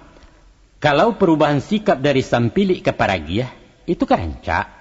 Tapi kalau duduk bakisah tagak papaliang dari perjanjian itu sifatnya tidak terpuji namanya. Orang nan lari pandirian dinamakan bajing loncat, petualangan politik. Mulia saja menyebarang asalkan di sekitar wilayah nan berpelakon samo. Umpama dari Matuari ke Bulan Sabi. Tidak masalah, asalkan ijan dari Masumi ke PKI. Dalam hal itu, kemanakan? Lafaz pepatahnya lebih lengkap macam itu. Buliah duduk bakisah asahkan di lapiak nan sahalai. Buliah tagak bapaliang asahkan di tanah nan sabingkah. Artinya tuh mak? Artinya masih dalam koridor ideologi pembauran. Ya, itu istilah para pengamatnya. Tapi bagaimanapun itu kan mencerminkan pribadi nan rapuh mak. Tidak istiqamah, labil dan... Kat. Kita karek tentang nangko itu bukan wilayah pembicaraan awak. Tulisan politik itu. Balik ke pangkakaji gitu lah. Secara kultural, orang Minangkabau lebih cenderung memakai sikap abu-abu daripada hitam putih. Biar pola pikir, bicara dan perilakunya dalam pergaulan umum. Nampak-nampaknya karakterku lebih dinamis, bervariasi dan cocok jawab orang awak. Penampilannya cenderung ragu-ragu, tapi berprinsip. Nah, lihat saja sini arsitek rumah gadang. Baru mengadang lah. Posisi tagaknya tidak vertikal, agak condong cando karabah. Namun jarang rumah gadang tumbang di angin. Sebabnya itu mak? Sebab kekuatan serangan angin dijinakkan lari ke tanah oleh kemiringan dinding. Persis serupa hidung kapal membawa ombak. Guncangan-guncangan dari luar diantisipasi dengan pasak yang berfungsi sebagai engsel. Inyo bermain kalau datang gampo mahaya. Itu pun tiang akan bergeser sekadar keperluan, tapi berpantang lapeh dari sandi sampai tagak. Walaupun gaya bangunannya nampak cayah, tagak miri yang berpaku indak tunggak di tanah batu picak, namun di sinalah rasio letak kekuatan nyali powernya Minangkabau. Lentur, pandai bermain, fleksibel, tidak kaku, tapi berprinsip.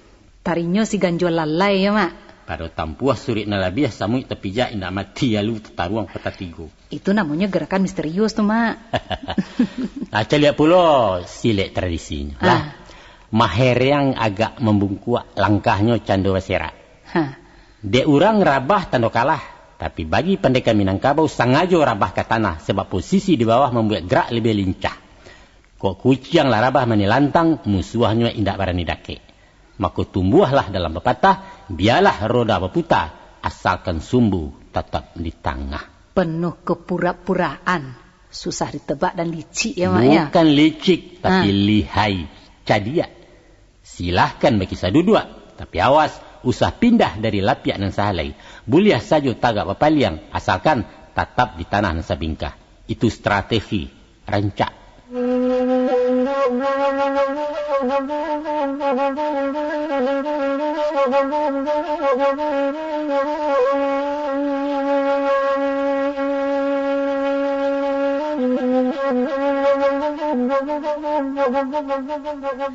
Adolai aturan adat nan malawan syarak kok Mama. Apa tuh? Masalah kawin sesuku. Oh itu. Ba'a menurut Mama. Itarilah dulu. Adatlah membuat hukum dalam hukum. Hukum apa yang dibuat adat? Hukum perkawinan. Nyata-nyata Islam menghalalkan kawin sesuku tapi adat mengharamkan. Adat tidak pernah mengharamkan kawin sesuku. Tapi malarangnya kan Mak? Iya. Nah, apa beda mengharamkan jo malarang? Lain. Ba, kok balawin deh Mama? Kawin sesuku hukumnya halal. Tapi orang Minangkabau indak mengarajokan. Itu namanya engkar. Bukan. Indak mengarajokan sesuatu yang dibolehkan bukan melanggar. Tidak membolehkan sesuatu yang dibolehkan adalah pelanggaran. Dikatakan pelanggaran kalau indak mengarajokan suruah. Kawin sesuku bukan perintah dan diwajibkan, tapi sekedar jais. Dikarajokan ndak apa-apa, halo ditinggalkan indak berdosa. Nan pasti menolak sesuatu dan halal adalah melawan hukum. Itu logika, Mak. Coba Mama bertanya cek. Kalau dokter melarang pasiennya makan garam, berdosa ndak? Tentu saja indak. Bada indak. Garam itu kan halal. Karena mendatangkan mudarat bagi penderita darah tinggi. Nah, itu juga kawin sesuku ya. Dilarang karena merugikan masyarakat. Kerugian apa? Kalau si penderita darah tinggi makan garam naik tensinya merusak kesehatan, kalau dibebaskan kawin sesuku terjadi kekacauan, merusak kerukunan. Sama kan? Tadi Mama katakan kawin sesuku halal. Jangankan sesuku, berunsana induk saja boleh dikawini menurut syarat. Kini orang mengarujukan nan halal. Untuk apa dihalang-halangi, Mak? Menurut Al-Quran, ada ampe barang yang diharamkan. Yaitu babi, bangkai, darah, dan binatang yang didabih tanpa bismillah. Kini kemanakan yang bersuruh makan caciang, makan kapuyu atau cacak. Namun enggak? Enggak. Bada enggak? Jajo. Bada jajo. Enggak biasa. Nah itu dia. Memakan dan tidak lazim dimakan nurang walaupun halal adalah pekerjaan tercela. Tapi Mak, coba ini ranuang ke mana dulu? Baik kok dijawab. Biarlah tercela bagi manusia, Mak, asalkan tidak bagi Tuhan. Oh, nak makan cacak yo? Ya silahkan. Nah, tapi gungguang jauh-jauh ke dalam rimbo. Jangan nampak di mata kami sebab kami bisa muntah memandangnya. Bukan sekadar halal saja nangka dimakan pia, tapi halal yang taibah, halal lagi baik. Kawin sesuku itu tidak baik dilakukan. Allah sendiri membenci sumpah dan talak walaupun halal dikerajokan. Tidak baik itu, kan? Tapi nan mengatakan kawin sesuku itu tidak baik. Kan orang awak juwo. Iyo, adat itu diperbuat untuk orang awak, bukan untuk orang Jawa. Jadi menurut Mak Datuk, larangan kawin sesuku itu indak bertentangan dengan Islam. Bukan menurut Datuk Parpatiah, tapi logika hukum mengatakan begitu. Apa sanksinya kalau dilanggar? Sanksi moral. Dikucilkan dalam pergaulan. Dan indak saja pribadi dan menderita, keluarga besar pun mendapat aib ulah dek laku perangai Jawa. Barek tuh, Mak. Kalau negara punya penjara untuk menghukum, agama punya neraka. Tapi siksaan bagi si pelanggar hukum adat adalah setiap mata yang memandang, setiap orang yang bersuhu. Ambo paham kini. Hukum adat indak melawan syarak, cuma inyo berjalan di jalur mubah antara wajib dengan haram. Kira-kira itu kan, Mak? Bana. Yo itu. Nan bertentangan le jaleh rekamnakan. Suruh jo tagah. Hitam jo putih, iyo jo indak. Tapi iyo jo antah bukan bertentangan, hanya sekedar balain indak sama. Tansano ada ayat yang memerintahkan, hai orang-orang yang beriman, diwajibkan atas kamu mengawini saudara-saudara sepersekuan kamu. Lantas adat melarang kawin sesuku. Itu baru dikatakan adat menentang syarak. Paham?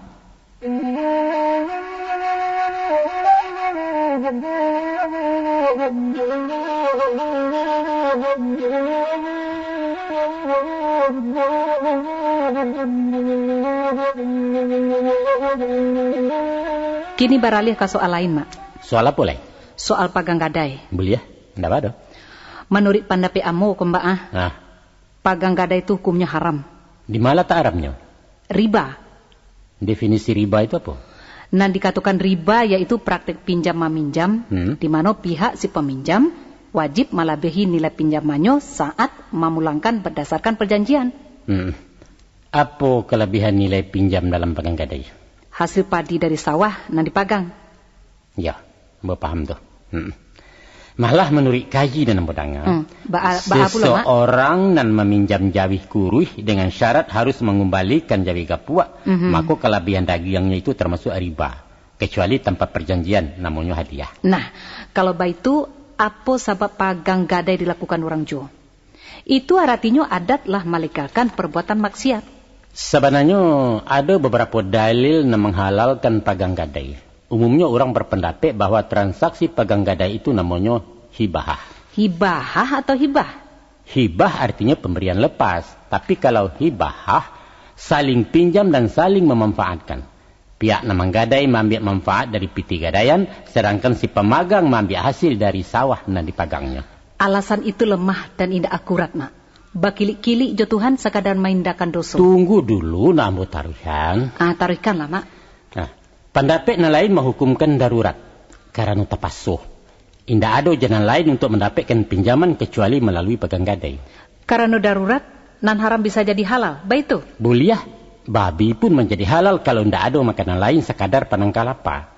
Begitu juga halnya dengan bank.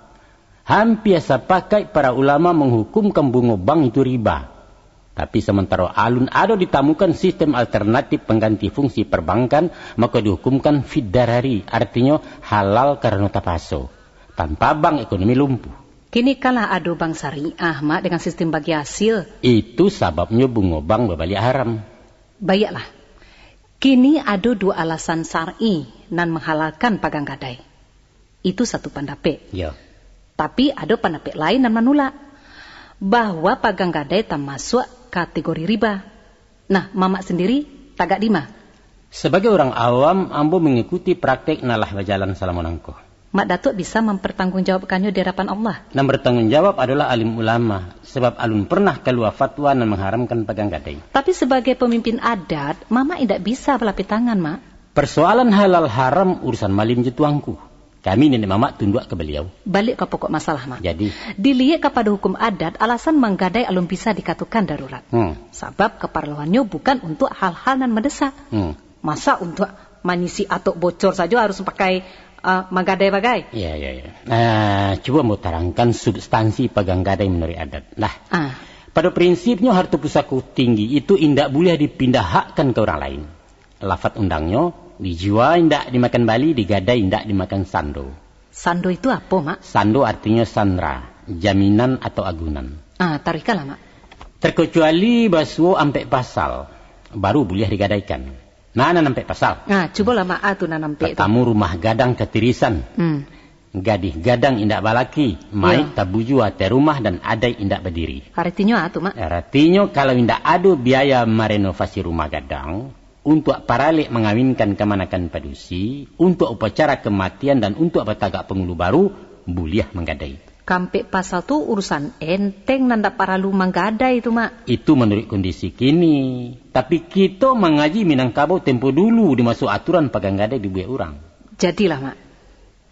Menurut masyarakat Minangkabau, ampe masalah itu sangat vital dalam menjaga citra dan martabat kaum di lingkungan pergaulan umum. Tu yang pertama ke iyo, Mak. Yang pertama, rumah gadang adalah lambang persatuan suku. Iya. Oleh karena itu, secara fisik rumah mesti utuh dan terawat, malah ijan kalah mentereng dari rumah orang lain. Dan kedua, kedudukan wanita ditampilkan di posisi nampal yang terhormat sebagai tampang pelanjut keturunan. Itulah sebabnya perkawinannya diselenggarakan begadang-gadang dan menjamu orang sanagari, di samping kewajiban-kewajiban lain sepanjang adat. Terus, Mak, yang ketiga. Dan ketiga, upacara kematian dilaksanakan dengan biaya nantak seketek. Bukan sekadar pembalik kapan jepapan saja, tapi manigo menuju hari. Mampe puluh sampai 100, bahkan hingga 1000 hari. Salamu itu pula diadakan alek jamu. Orang siap pembaca tahlil, mencabiak kapan, memandikan mai, menyumbayangkan talakin segala macam, sadonyo main upah ndak ada namperai. Iya lah. Nan kampe, batagak pengulu membantai kabau, memancang alek berhari-hari, mengundang ragam kesenian, membali kalangkapan datuk baru. Nah, dek kasadonyo perlu biaya banyak, sedangkan bareknyo indak tapiku koringannya indak tajinjiang, maka di sinalah saatnya menggadaikan sawah pusako. Guno kain pendiam yang guno harato palampok malu. Itu kan dulu, Mak. Sama seorang bodoh-bodoh banyak kurafat jo bid'ah. Kini negara itu kalah berubah, lah maju, lah reformasi bagai kata orang. Kesadaran bagamulah tinggi dan orang berpikirlah ekonomis. Dan lah saatnya kerajo mubazir ditinggalkan. Pakang kadai indak paralu. Aturan-aturan ada itu mesti diamandemenkan. Indak paralu lagi dipertahankan. Rancak. Tapi urusannya indak semudah itu kemana kan? Selain dari keabsahan hukumannya diragukan, dampaknya sangat buruk di bidang sosial dan ekonomi. Apalagi menjadi sarang KKN ini mama, nah mencari kesempatan dalam kesepitan anak kemanakan. Itulah poriki bola tu kemanakan. Korok kami usah dibawa-bawa silang kaji. Maaf. Mungkin si ambo oknum pangulu. Oknum ya, itu entahlah. Nah, sebagian memang ada ujian nama itu. Ya barangkali mama alun tahu kalau undang-undang agraria menetapkan umur gadaian cuma 6 tahun. Asal apa itu sawah pulang ke nampunyo. Piti gadaian indak babaliak. Hasil selama itu dianggap palunasi hutang. Tapi nampaknya nenek mama alun berani mematuhi aturan negara tu atau takui je masyarakat. Ya, ikut kemanakan mahaja atau raja gini kok? Hah? Agilah mau kesempatan menerangkan sudah-sudah dulu. Baiklah menyolo. Jadi malah mak lanjutkanlah mak. Adapun latar belakang pasal demi pasal yang membuliahkan menggadai tadi dipahami kiasannya usah membaca nanta sure. Begitu mak. Sebab kalaulah hanya sekadar pembali salayato, paralek na relatif bisa gadang bisa ketek. Betul. Menyelenggarakan jenazah non fardu kifayah atau membali sikwa kabau de orang banyak sepusukuan, tidak perlu menggadai banado. Iya. Tapi makna hakiki nan tersimpan adalah kalau basuh keadaan gawat darurat nan dikiaskan kepada pasal-pasal tadi. Iya. Yaitu rumah gadang terancam rubuh de atoknya bocor ndak capek di sisi. Kasau lapuak jariau patah tunggak cahaya lantai binaso gadalah rugi akibatnya. Gadih baumua nak capek dijodohkan bisa mengundang malu orang sekaum. Dek kacang panjang indak bajunjuang gagangnya melilik rumpui. Jelo bajelo di pematang lanyau di jawih tak batali. Mai tabujua indak takubua. Jadi bangkai busuk baulek tak seso orang jabaunnya. Nah, kalau pengulu indak tagak hilang pimpinan pesukuan umpama ayam tak barindua bak pintu tagajai pasak orang kalalu lalang saja. Kasadonyo itu gambaran dari satu kondisi yang dikatakan gawat darurat tadi. Keadaan kritis nan mesti capek ditanggulangi di sinan buliah menggadai. Lah. Nah, iya. Jangkauannya bisa laweh dan beragam. Umpamanya mak? Umpamanya keluarga besar terancam akibat utang tak berbayar dia ulah anak kemanakan. Iyalah. Jancam orang. Atau ada kemanakan indak bapak. Utaknya namuah dia suang hatinya kari sekolah mandeh bansai mamak melarai. Atau parube anggota kaum nan sakit jiwa. Di kampung inya menggarang menjayok telanjang bule gilo malah larang pedusi. Di pasuang berang pemerintah. Paralu kagak duit diamankan. Dan lain sebagainya. Sedangkan bapitih saku pengindah untuk kemakan saja susah, tak dapat pakai batenggang lain. Maka di sinalah patut boleh menggadai. Apa boleh buat? Dipasok keadaan. De anggaranlah defisit, tak pasok aset dilego. Iyo kan mak? Tentulah iyo. Kama kepailai. Itu teori mak. Tapi prakteknya di masyarakat. Orang manggadai de ingin tak puji dalam kampung. Baralik mengundang organ tunggal atau ingin bahondanan ba orang, balaya sawah salupa. Itu karajonan menyimpang. Indak basuh alu jo patui alasan bercari-cari pipi ditembak je Mariam. Nan parahnya, si mama nan seharusnya mengayomi kemanakan malah beliau nan kareh nak menggadai. Dek pangulu merestui gue. Dek apa? Capek-capek manikan sore nak mendapat. Nampak sekarang harta sirah-sirah ya mak. Oknum. Jadi nampaknya adat indak baik itu saja membuka pintu pagang gadai ya mak. Sayang dispensasi itu disalahgunakan deh orang. Betul. Memang nan sabana hakikinya manggadai itu adalah ibarat pintu emergensi, pintu darurat nan hanya dipakai di mata sesak, bukan jalan umum melenggang panjang. Tapi jangan salah, ada di satu daerah orang sama sekali tidak membenarkan manggadai, seakan-akan diharamkan di masyarakat. Apa dasar pelanggarannya, Mak? Nenek mamanya menerjemahkan alasan adat buliah manggadai tadi, ya, lebih ekstrim dan mutlak. Indak buliah. Baat terjemahan menurut beliau. Nah, katanya macam itu. Kok rumah gadang keterisan indak ada lai orang kilaki nan kema menjatuh. Iya. Kok mai tabuyu ate rumah ndak ada lai orang kilaki nan ka mengubuakan. Kok gading gadang indak balaki ndak ada lai orang kilaki ke suaminya. Kok adai indak berdiri karena ndak ada lai orang laki-laki ka jadi datua. Maka di saat itu buliah manggadai. Bilo masuknya tuh, Mak? Tunggu kiamai. Sesudah orang laki-laki lah punah dari muka bumi. Mungkasinya? Mungkasinya. Indak buliah manggadai. Karena adat tubana nama larang lewat fatwanya nan nampak macam tadi. Itu nan baktua, Mak. Sesuai je hukum adat nan Mamak sampaikan tadi. Bahwa haratu pusako indak buliah dipindahkan. Inyo dijual indak dimakan bali, digadai indak dimakan sando, kan itu, Mak? Betul. Tapi kita indak boleh terlalu kaku menyikapi fenomena di masyarakat. Muka suiknya, Mak? Mesti berpikir realis, bas yang ate tumbuh batimbang ate nanado. Lihat sikonnya. Tapi ambo setuju diambil mati kalau ada cara antisipasi pegang gadai. Nah, umpamonya kalau tagak kelompok-kelompok sosial, lah ada koperasi simpan pinjam dan bonafit, peduli dun sana di rantau yo keadaan orang kampung atau pemerintah lain memikirkan orang miskin. Iya. Tagang gadai disilang ngampe di negara itu. Tapi sungguh pun baik itu, Mak, ya. Kami harapkan agar para pemangku adat berkenan hendaknya membatalkan aturan adat nanlah kada luar satu. Atau setidak-tidaknya mengeluarkan fatwa adat guna mempersempit peluang terjadinya pagang gadai. Sehingga indak manyansarukan anak kemenakan. Insya Allah.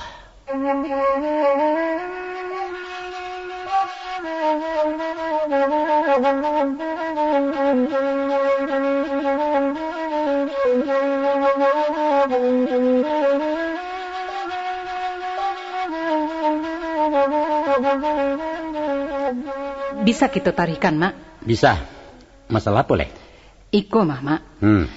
Siapapun tahu bahwa indah adonan kekal di dunia ko. Betul. Segala sesuatu akan berubah menurut kodratnya. Termasuk adat. Akan tetapi orang Minangkabau menantangnya dengan pepatah nan menyebutkan adat nan tak lakang dek paneh, nan tak lapuk dek hujan. Ba'a tu, Pak? Adat indak menantang sunatullah. Adapun papatah indak lakang dek panah indak lapu dek hujan tadi, bukanlah menyatakan adat itu kaku indak berubah, bukan. Itu kesalahan persepsi dari lafaz nan alun diurai. Sedangkan papatah lain nan berbunyi sekali ya gadang sekali tapian berubah adalah semacam pengakuan dari perubahan itu sendiri. Kalau begitu apa pengertian pepatah tadi, Mak? Nan seakan-akan adat ibarat batu nan tak dipengaruhi cuaca. Batu pun binasa oleh pergantian cuaca. Kalau inyo dipanggang kemudian disiram, maka batu akan pecah-pecah menjadi pasir. Dan adat akan berubah oleh peredaran zaman, namun inyo indak hilang. Jadi adat akan kekal abadi? Inyo indak abadi tapi lestari. Apa perbedaan abadi dengan lestari? Abadi adalah sifat Allah, sedangkan lestari adalah hidup dan berkelanjutan dalam perubahan. Contohnya? Air. Air akan berubah menjadi uap kalau suhunya dinaikkan.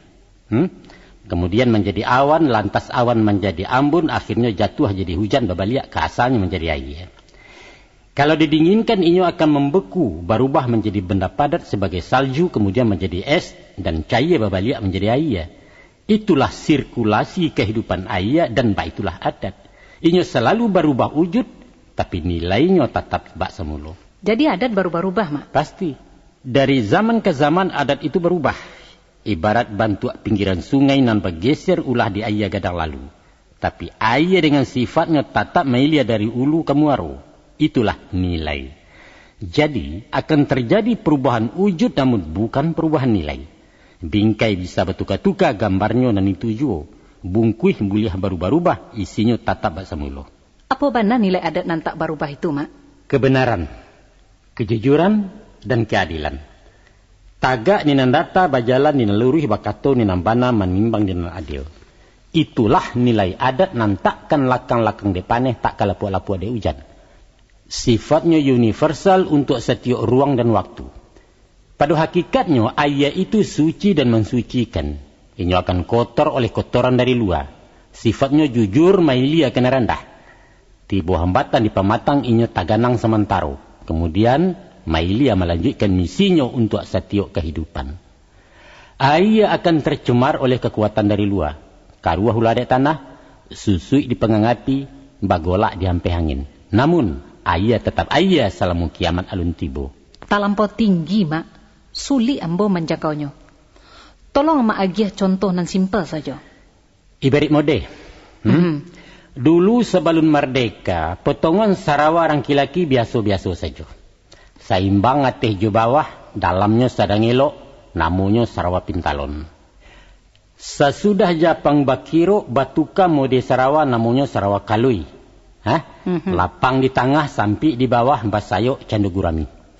Indah lama tiba Sarawak Jengki.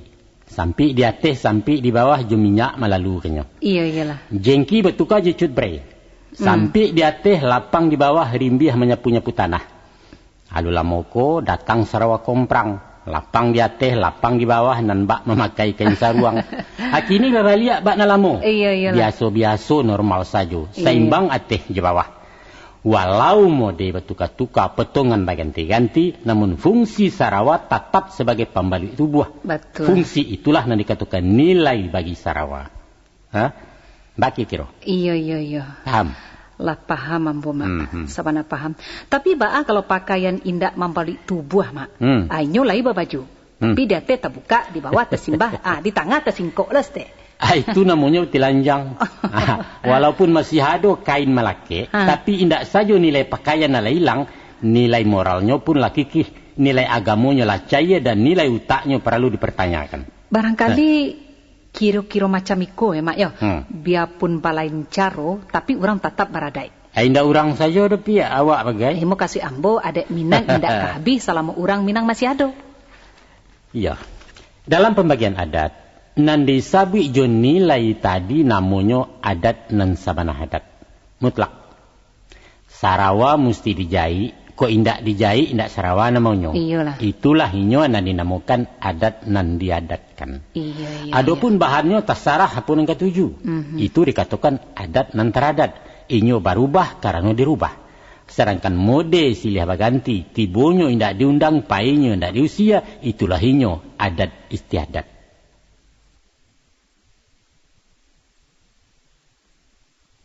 Ajaran calon datuk-datuk tu Mak. Dek calon bundakan duang perlu juga. Kalau dibubui indak mati, kalau dianjak indak layu, apa pula artinya tu Mak? Itu misalan ke adat juga. Dibubui bapantang mati, dianjak bapantang layu. Inyo akan tetap hidup, walau biasa dianjak-anjak dipindah hilia jemudia. Batahun paneh menyinga mungkin sekadar kucui saja kalakang inyo tanamuh. Bamusim hujan mengucua batangnya mungkin balumui kalapuak dipantangkannya. Indak lakang dek paneh, indak lapuak dek hujan. Karena inyo kayu hidup. Entah ko larabah tegul yang batang lah tunggu siso panabangan sinan barulah kabinaso. Karena apa? Karena lah mati. Iya. Maka adat sebagai sesuatu yang hidup digambarkan sebagai batang kayu yang tidak dipengaruhi iklim dan cuaca. Iya, sabana si kuliah aja Mamak ko. Indah ambo sangko falsafah adat kita baitu tinggi dan agung do Mak. Sayang ya kalau hanya tinggal di kato-kato pamani kece tanpa dikali urek tunggangnya.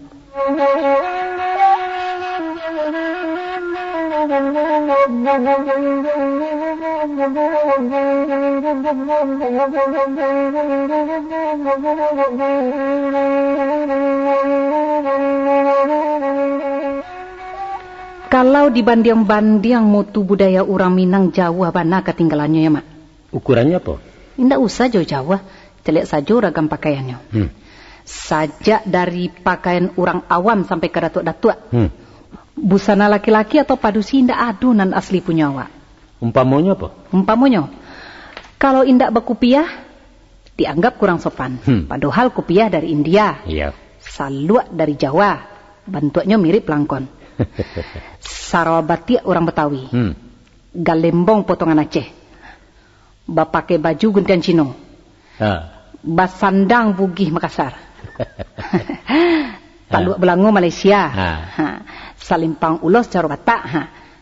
Sampai pun Solop Pasapi asanyo Tarumpa Jepang. Manyonan punya awak mak. Orang awak lagak di beniru, ya betul. Dan asli madein Minangkabau. Cuma tengkelek cik saja mak. Sabananyo bukan dado, lai. Manyo mak. Coba sih mak. Atuh. Menurut catatan Ibnu Battutah, seorang penggembara Arab nan sampai ke Minangkabau di abad ke-11 Masehi, katanya, saya sampai ke satu daerah yang di sana bayang-bayang makan tubuh. Di mana daerahnya tuh mak? Mengkasihnya daerah Khatulistiwa dan itu pasti Minangkabau. Oh, Matoari Tape di Kapalo mengkasihnya? Iya. Katanya, di sana tamadun orang sudah tinggi. Pakaiannya serba hitam, ikat kepalanya juga hitam. Baik itu bunyi catatan sejarahnya. Rupanya warna hitam ko lah favorit dari dulu, Maya. Ya, mungkin memilih nan tak capek kumuh. Mungkin juga. Jadi pakaian asli orang awak ko. Baju hitam sugalo hitam. Iya. Potongan bajunya balasari, badan gadang, lengannya lapang, persis serupa baju kurang orang Perusi. Sarawa gantuang bawah lutut, pisaknya jatuh ke bawah. Babu hua, indah cewek. Model Sarawak tukang pada tidur betul, namanya Sarawak Pansi. Iya tahu ambo. Detanya hitam segitiga. Laki tak laki di kepala indak memakai ale tapak. Itulah pakaian asli orang Minangkabau sebelum dapat pengaruh dari luar. Kalau memang ngado untuk apa malagakan orang punya mak? Ya itulah tanda orang awak maju cara berfikir. Ditiru selama indak merusak nalah aduh. Diserap, diolah, dimodifikasi, kemudian dipasang merek Minangkabau. Indak curang namanya tuh mak. Iyo, cara anak sekolahnya manyontek. Indak ada nan orsinil kebudayaan ko dah. Sadonya tiru meniru hak cipta alam nampunya. Apa saja bersumber dari alam. Dari alam? Dari alam. Contohnya mak? Contoh. Sumber lagu je musik asalnya dari bunyi alam raya kuah. Dari kicauan burung pagi, dari kuliriak jalan tibang, kulit-kulit alang babega, galas sawaya turun bandah, daun bambu dipupui angin, dan lain sebagainya. Nah, ragam bunyi itu dirangkai jadi irama, diarinsir, diprogram, jadilah ini lagu tak tontong. Tapi kece orang awak ko indak boleh maniru. Boleh maniru, nan elok-elok, nan buruk-buruk jangan.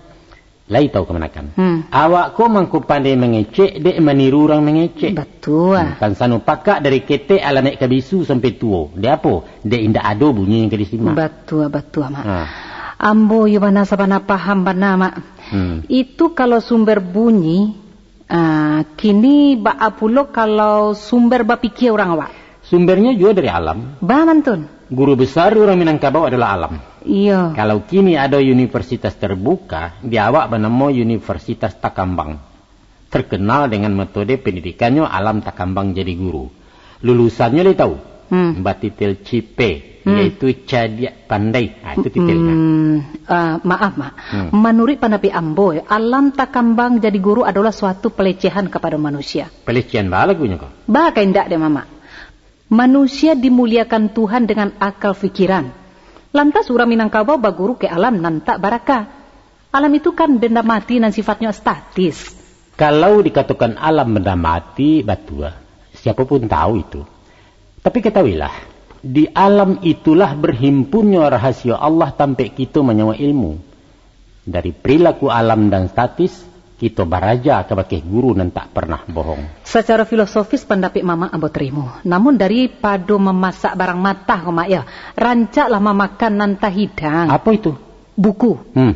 Buku adalah gudang ilmu dan itulah guru. Sayang ya orang Minangkabau butuh huruf. Apa cek kemenakan butuh huruf? Kita tidak punya aksara seperti orang lain. Jawa punya tulisan. Batak, Manaruah. Di Rajang, ado di Bugih Lai. Apalagi Arab di Cina. Nah, Minangkabau punya apa? Tulisan Minangkabau itu pernah ada, tapi tidak dipakai. Iyo, sama saja jo indak namanya tuh, Mak. Nan nyato, kita ketinggalan dari orang lain. Diakui atau tidak, itu satu kenyataan sejarah. Macam kau kemenakan? Atuh, Mak. Alam adalah sumber ilmu dan paling murni. Alam adalah ayat-ayat Tuhan dan Allah banana mengatakan. Banyak isi Al-Quran dan menyuruh kita mempelajari alam takambang. Antara lain firman Allah nambah bunyi a'udzubillahi minasyaitonirrajim inna fi khalqis samawati wal ardi wa ikhtilafil laili wan nahar sampai akhir ayat nambah bunyi la ayatil liqaumi ya'qilun. Surah Al-Baqarah 164. Pada kejadian langit dan bumi, pergantian malam dan siang, baik itu pun perilaku alam dengan perputaran musim dan sadonya itu berjalan menurut kodratnya, itulah tanda-tanda kebesaran Allah bagi kaum yang mempergunakan akalnya. Sedangkan di bagian lain Allah pun mengatakan, apakah kamu tidak memperhatikan betapa bumi kami hamparkan dan langit kami sungkupkan? Dan banyak lagi ayat nan senada dengan itu. Bahkan kepada unta sekalipun kita disuruh belajar. Berulang-ulang kita disaru dengan kalimat afala ta'lamun, afala ta'qilun, afala tatafakkarun ya ulil albab dan lain-lain sebagainya. Betul, Mak. Tapi Mama lupa agaknya. Bahwa ayat pertama nan turun adalah surat Iqra. Baca. Melalui Jibril Allah menyuruh Muhammad membaca. Sedangkan Muhammad itu ummi, butuh huruf. Kalau beliau memang disuruh membaca tulisan, dipasung mengarajakan sesuatu yang di luar kemampuannya, alangkah kejamnya Tuhan. Di mana letaknya ayat la yukallifullahu nafsan illa wus'aha? Astagfirullah. Ambo tak bisa menaruhkan karena tidak ada cukup ilmu tentang itu. Tapi nanjale, nanjale macam itu saja. Di antara umat nan paling arif menterjemahkan ayat-ayat Allah adalah orang Minangkabau. Terkenal dengan semboyannya alam takambang jadi guru. Itu jale itu. Iya. Dan kemanakan pasti tahu tarikh pembunuhan pertama di muka bumi itu. Bahwa ilmu pertama yang diturunkan kepada Bani Adam justru melalui alam takambang kolah. Buruang gagaklah guru Kabil. Ba'a caru mengubuakan mai ajaknya Habil nan digungguang hilia mudia. Ndak tantu apa nang ke dipebueknya. Ndak baik itu kemanakan? Iya, ambo paham, Mak. Tapi tentang indak punya tulisan, ambo tetap mengatakan orang Minangkabau ketinggalan kereta. Nampaknya itu bersengaja. Bersengaja kecik Mama? Bersengaja. Sebab dengan tulisan orang akan menjadi bodoh. Indak tabah lihat tuh, Mak. Tunggu dulu. Ambo ingatkan kita bicara tentang masyarakat di era prasejarah dulu. Bukan masyarakat modern. Ingat. Dia di zaman dulu ataupun kini ambo rasa sama saja, Mak. Indak kemenakan? Bamang kok indak. Coba pikir. Buku itu buah pikiran orang dan kita pun orang yang punya pikiran. Betul. Kalau tak biasa bau tak kau tak orang bila awak kejadian. Dengan hanya memadukan apunan ado suku memakan dan tahidang manusia akan kehilangan percaya diri. Terlalu jauh, Mak. Ekonomi nampi. Dulu di SD kami diajar berpikir seorang. Melalui pelajaran baretong imlak, murid dilatih berpikir capek dan tapek tanpa menggantungkan diri ke orang lain. Kalau guru lah menokok meja, tidak boleh berpikir lain. Nama nalambiak tinggal.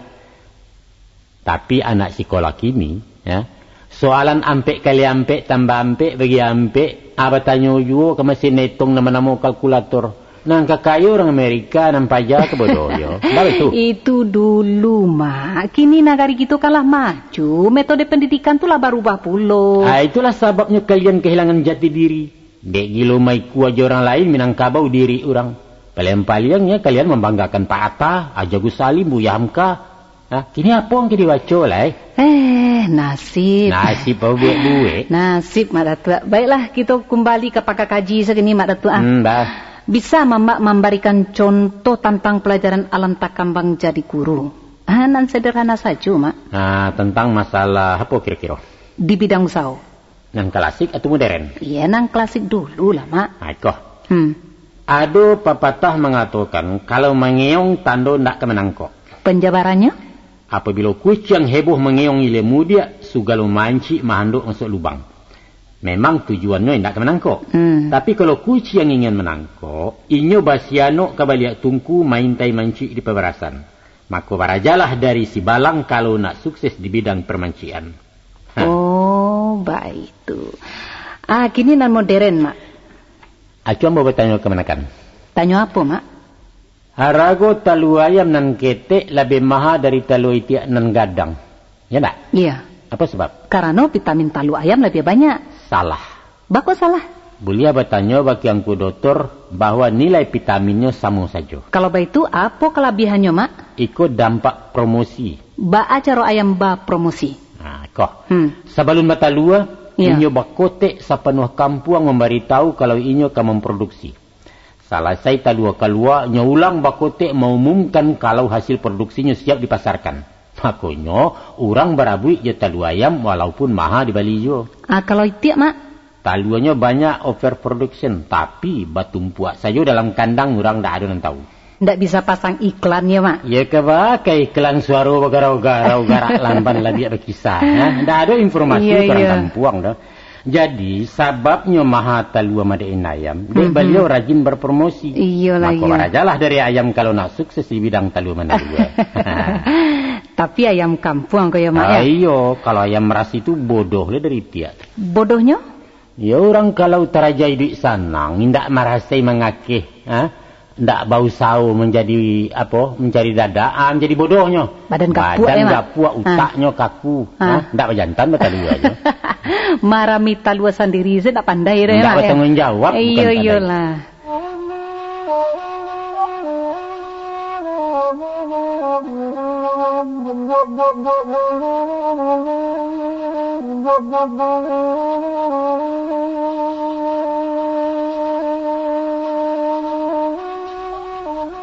Kok ditaruhkan seketik lai masih bisa, Mak?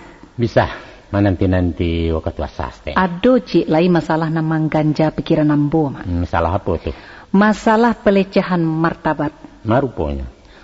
Peraturan adat nan mewajibkan perempuan melamar laki-laki. Itu sangat merendahkan kami. Merendahkan baam kasuiknya kok. Lah dicarikan orang suami kok malah memprotes. Di malah tak arago diri kalau padusi nan manjalang laki-laki, Mak. Sepatunya laki-laki berperan aktif. Padusi sipek menunggu. Di masa saja baik itu tuh, Mak. Oh, baik itu. Macam ikut kan. Aslinya Minangkabau tidak pernah mengenal acara lamar-lamaran secara khusus. Proses awalnya di luar forum. Kalau ada pihak yang berminat, laki-laki atau padusi, inyo mengirim seseorang bijak untuk mengadakan kontak dengan pihak yang dituju lewat perantara pula. Namanya marisia menalangkai atau basirak kato. Kalau hasil lobby mereka positif, akan sama-sama dilaporkan. Kemudian diolah di pihak sampai berkandak. Lah dapat kata sepakai, barulah datang sinyal dari pihak laki-laki menyatakan bahasa dia untuk menanti. Nah, di sinilah terjadinya pertemuan resmi dalam rangka menindaklanjuti apa nalah dirintis para pelobi tadi. Upacara itu namanya mantas sirih. Tapi nanpai mantakan sirih itu kan pihak perempuan, Mak. Iya. Itu namanya kan melamar. Tunggu dulu. Soal sirih menyirih beko Mamak terangkan. Nah, kita tarikan dulu. Nah, jadi malah, Mak. Pada tahapan selanjutnya, diadakanlah acara batimbang tando. Arti batimbang tando yaitu kedua belah pihak sama-sama memberi tando sebagai simbol perjanjian. Bendanya bisa berupa kari atau barang antik lain. Malah kadang-kadang sebentuk cincin perak pematuakia. Tando itu dipacik mamak kepala waris surang-surang. Beko, kalau selesai pernikahan, tando sama dipulangkan balik ke nempunya. Jadi bukan sarupo tukar cincin orang kini ya? Bukan. Dia ada tukar cincin orang kini. Nah laki-laki memasangkan sebentuk cincin nameh ke jari tunangannya sebagai forskot tanda jadi. Tapi dia ada itu menunjukkan bahwa keduanya sama menampuah. Tidak ada yang diposisikan sebagai objek untuk dipanjar segala macam.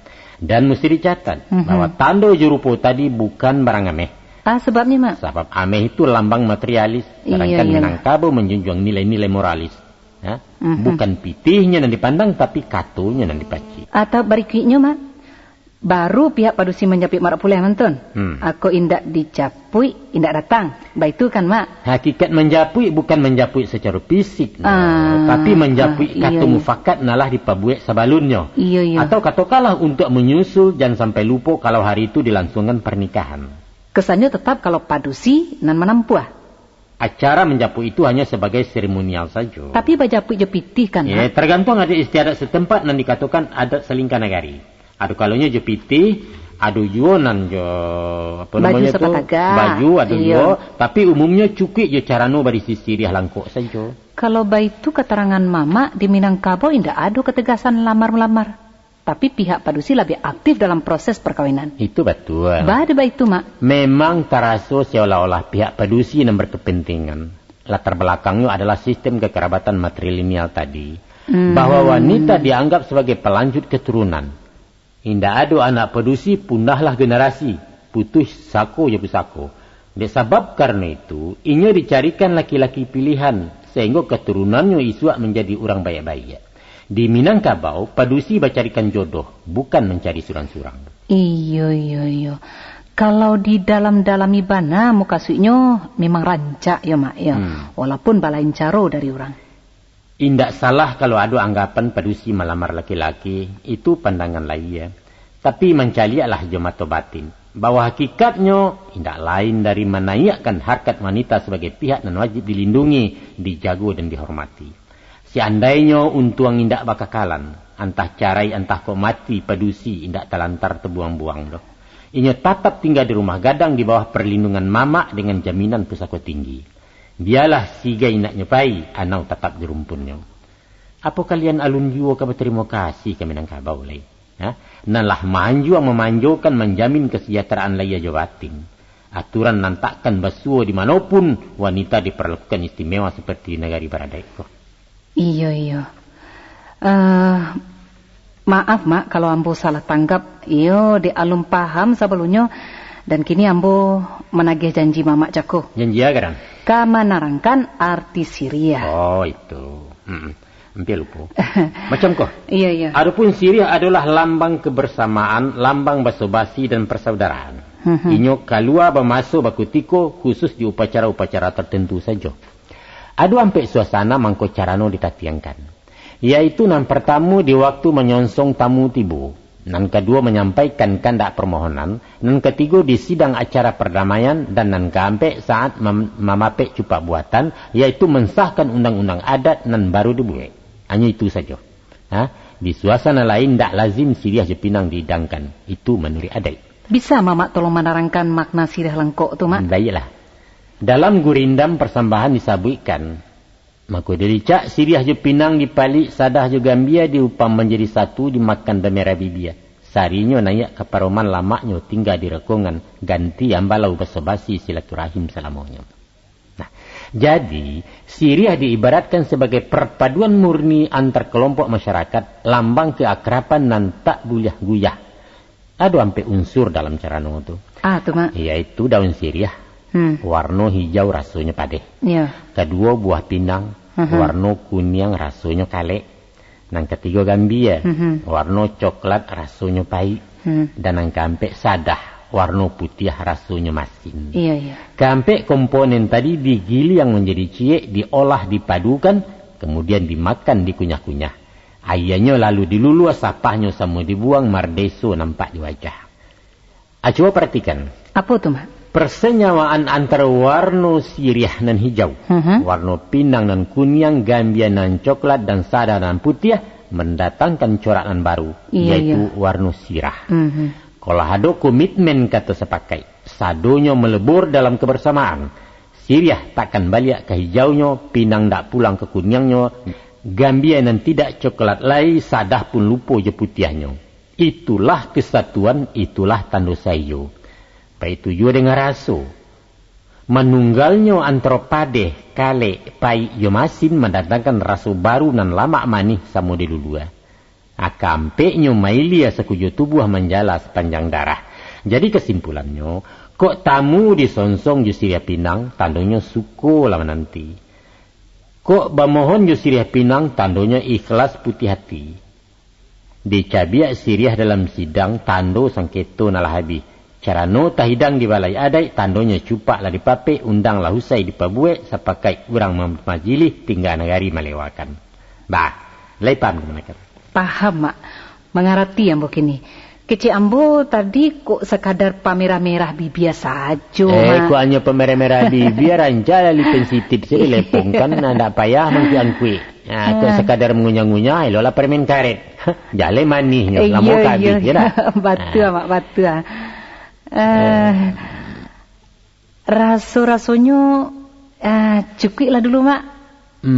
Tunggu, ada cik lain nan lupa mak. Atuh. Ada pepatah nan agak sumbang tadangannya. Babunyinya.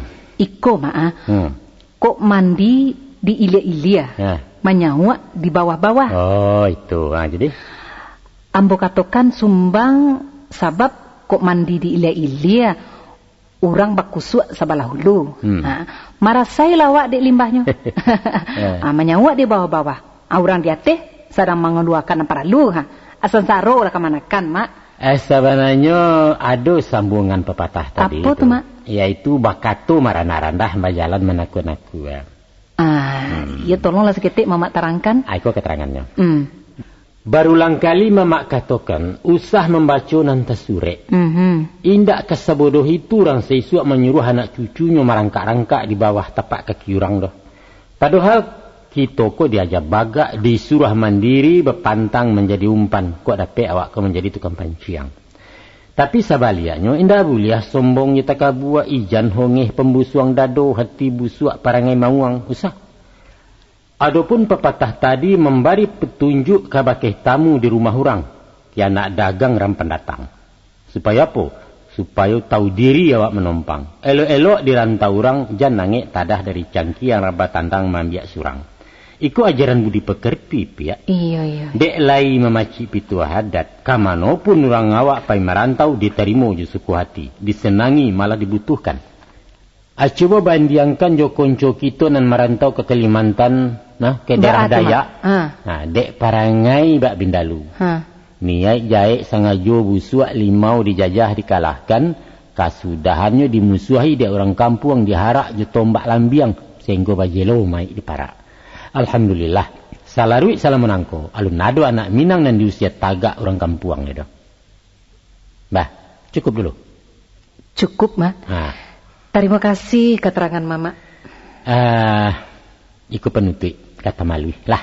Jadi mak datuk. Kalau nak tahu bahagamu mesti pandai bahasa Arab. Sebab hadis di Quran ditulis je bahasa Arab. Nak paham bahasa Arab, pelajari nahu je saraf, mantik mani saratu munjid je balagah. Baitu pulau barajadat kopiak. Haruslah tahu bahasa Minang, langkuk sastra gramernya. Papatah je petitih, pantun juga rindam, katu bayang, katu bakia, sampai pameo je kacika. Katunya tasirek tersurak-surak. Rundiang bermisa baumpamo, nan tasurek kajaleh jo. Kok gulai hamba kurang masin keciknya jauh bana piaman gini. Sebab di masa zaman sesuak garam dibuat di piaman. Turun hijau, turun beli uang, artinya membeli kontan. Nan bak mailu awas sonsang mengkasutnya tersuruh di orang sagan. Malah, ado nan bedo nan rumi mana pia. Tu mak. Kato tersimpan tersembunyi balawan lafad jo mana. Elok keciknya buruak. Acuk jarang mengkasiknya. Kue ibu berang ke anak dikatakannya, santiang lah mana perangayang yuang, lah pandai melawan kemande. Atau mama menyedia kemanakan. Sambil sengyang dikatakannya, dia cuk bana mama bersilau. Padahal tujuannya menumpala berang bercampuai buati kemanakan ndak pernah menyilaunya. Kama lain dah, tabalia. Iyo sabana rumi yo. Iyo rumi. Susah menangkuk nanta sirek konolah pulau nanta suruak. Iyo batu-batu. Nambak mengaca bayang-bayang mencari jajak dalam ayat. Tapi justru di sinalah seninyo tuturan kato lamaknya baso jabasi. Kolai arih semua arih manih bak santam ditangguli. Nyampang ko indak samu paham bak alu pencukai duri. Usahkan duri kata bacui malah mencucuak makin dalam. Tolong diage perbedaan antara tasirek jo tasuruak ko maah. Untuk lebih jaleh, mama agih 2 buah pantun. Bunyi pantunnya, mak. Tapi je maaf kau nak kemanakan deh. Mama barikan pantun mudo kau, sekadar contoh perbandingan saja. Iya. Aiko keluhan seorang pemuda yang sedang patah hati tadanga pantun jeratoknya. Cucu boleh cek mak. Katanya, anak udang dipanggang-panggang, mau dipindang tak berkunyit. Anak orang dipandang-pandang, mau dipinang tak berduit. Itu pantun betilanjang namanya. Bakok bantu tu mak. Lah jale ujuk kasutnya tu di Minangkabau pantun serupa tu ndak laku tu. Bakok sampai ndak laku tu. Ndak bernilai. Iya. Nah, cuba bandingkan je pantun Minang dalam kiasan Katobayang. Ayo balo bunyinya mak. Macam iko. Si kikih tabang marau inggo dibantu pesumayan, manangih kumbang patah sayuk bungo la nyato balarangan. Niat kumbang pasti nak ke bungo kuah. Tapi apa dayo sayuk la patah indaklah mungkin tabang lai. Iya. Dan sano kok bisa tabang yuo bungo berpaga balarangan sio-sio kasiah tak sampai. Apa agak? Iyo tinggi nilai seninya tu mama. Atau nyoba gurindam bandai-andai maranuang nasib para sayang. Ada ngakan pantunnya. Ba pulo pantunnya tu mak. Pantun ko batutua. Oh batutua. Ayo coba lah mak. Ambo ibarat padi salibu bungo dia babungo dia lang musim babuah di ujung tahun. Urek bagantuang ke jurami rangki yang tinggi ke dihadang tampan ke jadi luluak saja. Menyedihkan. Kalai paham kesih itu. Iyo paham bana mak. Itulah Minangkabau. Dalam suasana macam mana pun, kato babayang tidak tinggal. Bahkan dalam keadaan emosi naik darah sekalipun, baso simbi atau bau yo. Umpama seseorang kata cakap, katanya, pantang rajo maulah sambah. Ko iyo menjual, ada balik. Apa pula hubungannya jujur balik tu mak? Itu kato bagak, kato menantang tu. Lawan paham kasihnya. Iya. Kalau dalam bahasa sehari-harinya, ada tidak takut iuang doh. Itu isi kalinya. Oh, macam itu. Iya itu. Jadilah mak datuk. Terima kasihlah hati wakatunan mama sadiakan untuk ambo. Ya. Terima kasih bantuan mak datuk.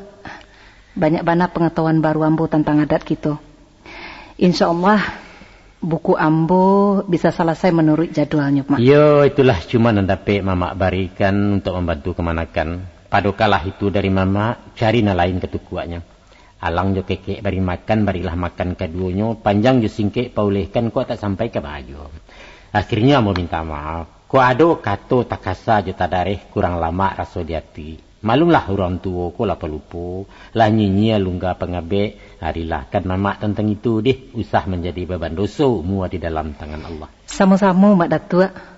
Ambo pun bitu pulo ko dek didorong darah mudo. Barangkali tersanggah mama batutua, tak lancang ambo bakato, tak kira martabat nenek mama, rila jo maaf mohon. Ya. Maaf yo mak datuk yo. Ya insyaallah sama-sama Tuhan ikan dia lihat tabangkan yang lalu. Kepada Tuhan kita berserah diri. Permisi ambo dulu mak. Assalamualaikum. Waalaikumsalam warahmatullahi wabarakatuh.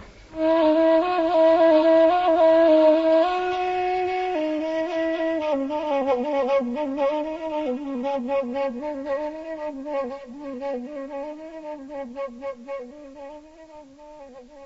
you.